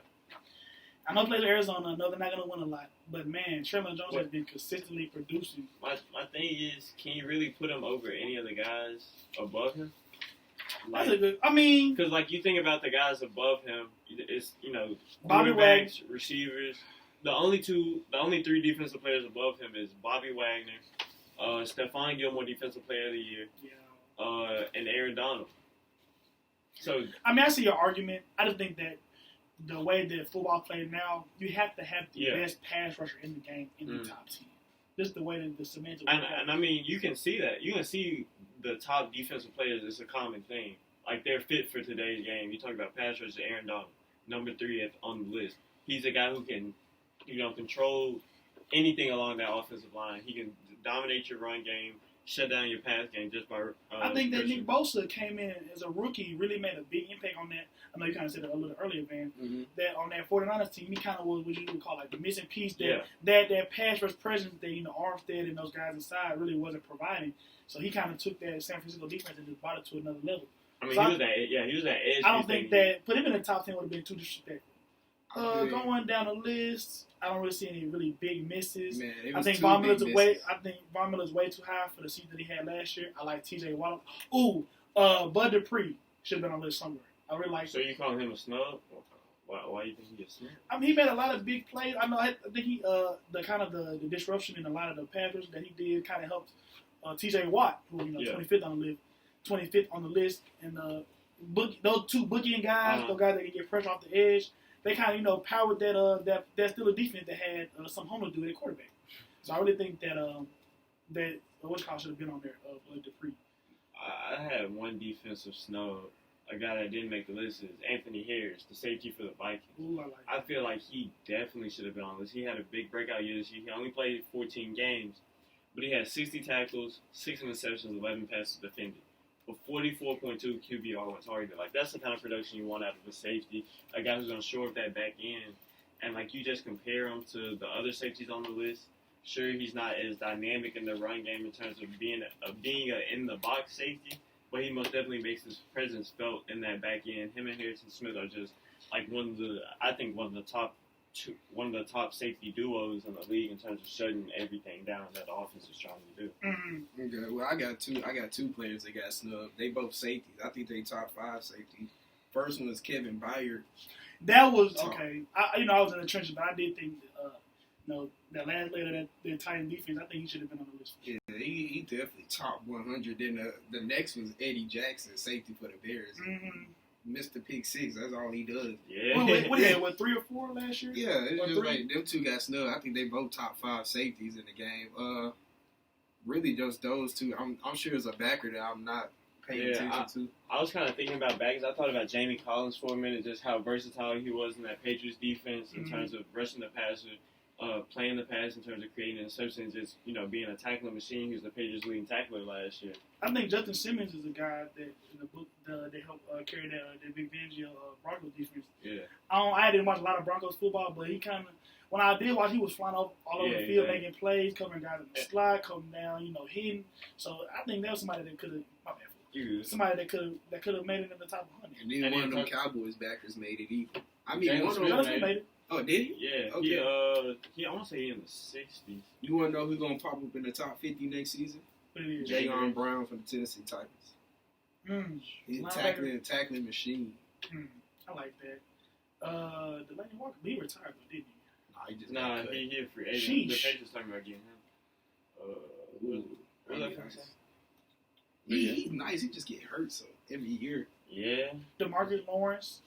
And he only had 5 sacks last season, but he's a consistent pass rusher. He's gonna capitalize on that deal. But they gonna throw Clowney on her. Clowney is way too high for me for a guy that had less than 4 sacks. And the free agent right. I think the league is showing Clowney exactly how valuable he is with him still being out there. I don't think you can justify a guy that primarily does most of his damage in the run game at 40, 41. That's way too high. You got a guy like Bud Dupree that's not on the list. You got to think, bro. Of course, he doesn't get the big sack numbers, but he disrupts that offensive backfield. That's what you want out of an edge rusher: sacks. You want all those sacks. You want those. You want sacks and pressures. He's not getting a lot of either. But think about it, bro. You got a lot of edge rushers who are primarily concerned with I got to get sacks. I'm not going to play a factor in the run game. Clowney shuts run games down. Coaches have to scheme like, hey, wherever Clowney is, we're not going to run his way. We're going to run the other way. You know what I'm saying? Mm-hmm. So I think he's earned his respect in the league as a disruptor. Not a sack guy, but a disruptor. And I think that's why he's still a free agent right now because he wants sack guy money. Mm-hmm. But he's a disruptor. Oh, first and second down player. No, he's still all three down player. He's just a physical freak. Exactly. I think Josh Allen could have made a case for this. He had 11 sacks as a rookie, kind of really disruptive. You know, Yeah. I know him and Ngakoue, they kind of a tandem. Ngakoue's holding out right now. But last season, in terms of, you know, getting on the field and making the, you know, guys you have the game plan for. Josh Allen was a guy that, you know, teams, the OCs were concerned about. Their tackles, you know, slide protection, things like that they really had to be conscious of. Man, just going through the CBS list, Kenny Clark, he's a kind of a power rusher, interior guy. He has 6 sacks, I think. You put him on the Packers. Mm-hmm. So we know, you know how it is being inside the trenches. We're not gonna get no love. You feel me? So I feel that. you know, we've been stepped on. We've been hated. Too real for the industry. But the last thing I want to talk about, Quentin Nelson, the highest ranked guard ever. Man, we can't even talk about offensive line. So I bet he deserved it. He So you say deserves y'all it. think he's the best NFL guard? That's what this is saying. He was the most valuable NFL guard. He's the best offensive lineman in the league right now, I think. Hands down. Man. And I don't think that's a question. Like you talked earlier. He's a run guy though. That's the thing. I mean, he's a guard. You get paid a lot of money to protect the block out of them quarterbacks. Doesn't he play right guard? Oh, he play left guard, I think. He's on the left side. Left side. It is. He's still protecting who's it? Brissett. Now Phillip Rivers. Who can't throw the ball 20 yards. Sheesh. Man. To be the highest ranked O-lineman, you had to be. He's a dog, bro. Bro, I understand the words that's coming out your mouth, Mr. Hayes, but for my money, to be that high on the list, you had to be a left tackle. You had to be a tackle that's constantly protecting your quarterback blind side. And as much as a killer as Quentin Nelson is in the run game, he's just not that as a pass protector. So who's more valuable, him or Darius Leonard? On that coach team, Mm-hmm. Quentin Nelson. Bro, you got to realize last season the Colts were able to pound the ball. They were behind some medium backs with Marlon Mack and who else? Naheem Hines. Yeah. That was nice. They was good. Quentin Nelson was opening up nice holes. Exactly. And you can say he's not good in protection. He's not though, don't get me wrong. Yeah. Because, you know, that's the thing. No, he's a great pass protector, but his money is made in the run game. Yeah, zone blocking, you know, zone schemes, you know, comboing up. That's where his bread and butter, because that's how that Notre Dame offense really come out of him and McGlinchey. That's how their system is run. But especially in the way that football is played now, to be the highest ranked O-lineman, I just need a guy that's a proven factor in protecting my passer year after year. And Quentin Nelson is just not because he just hasn't had enough time in the league. He's not that right now. I think he is. I see you. Yeah, I definitely think he's the best O-lineman in football. Just he's versatile. You say, I mean, he's a guard, so it's not his responsibility to really play the pass protection, but he does it well enough to get the job done. But like you said, he makes his money in the run game, and that's reflected in that close run game this season. I think you don't have Quentin Nelson on that O-line, those guys aren't running the ball as well. I want to see Quentin Nelson. I want to see him. He's too big to be a tackle, by the way. What you mean? What is he? What, too big? Tackle be out here 340, 350. But I'm saying the way he's built, bro, he's not a tackle. Brother. I need to see Quentin Nelson start to earn his money. If he's gonna really, all this hype that they're giving to this interior lineman, which is kind of strange considering the interior lineman usually ignored. I need to see him week in and week out constantly shutting down the top edge rushers in the league.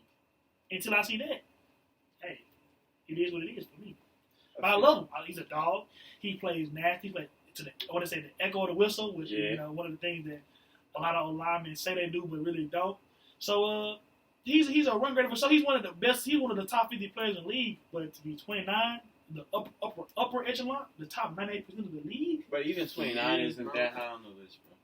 It's not that high. For an interior lineman, bro, that's ridiculously high. He deserves it. He must have pancaked you, bro. He just ain't right now. He must have pancaked you. The way he did Melvin Ingram, every black dude must have felt that or something. But man, I mean, it is what it is. I do like his game a lot. He's dominant at the point of attack, especially in the run game. Yeah. Once he gets those hooks locked in on you, man, you're going for a ride, and there's no doubt about it. So I can appreciate his game, but it's just you know how it is with the media. They always kind of choose, or you just deem one material guy, you know, is it. And I'm not gonna say that he's not, but man, it's just a lot of hype, a lot of hype. I want to see him continue to prove it, but there's just a lot of hype right now. I feel like it's well deserved, but I think we're gonna call that an episode. Man. A pretty lengthy episode today. Hope y'all enjoyed it. So listen to everything. Tell your friend, tell a friend, tell your baby mama, tell your baby daddy, tell the uncle that you don't mess with, tell the cousin that just got locked up or just got out of 2 of 1. Go ahead, listen to the podcast, bro. You ain't doing nothing else. You're on probation. You can't go nowhere. You ain't worried that monitor gonna go off if you stay too far out of the house, bro. Stay inside. Don't do nothing stupid. Go listen to a podcast, bro. Listen to the podcast, bro. Do that for us. No cap, bro. Listen to the No Cap Sports Podcast, man. So we enjoy kicking it with y'all today. We finna get out of here. We're gonna get out of here. We're gonna clown this some more about all age. You feel me? That is what it is. But Bro, you still said. Bro! Alright, anyway, bro, we appreciate y'all for tuning in. Make sure y'all like, subscribe, comment, all that good stuff. Follow us on Twitter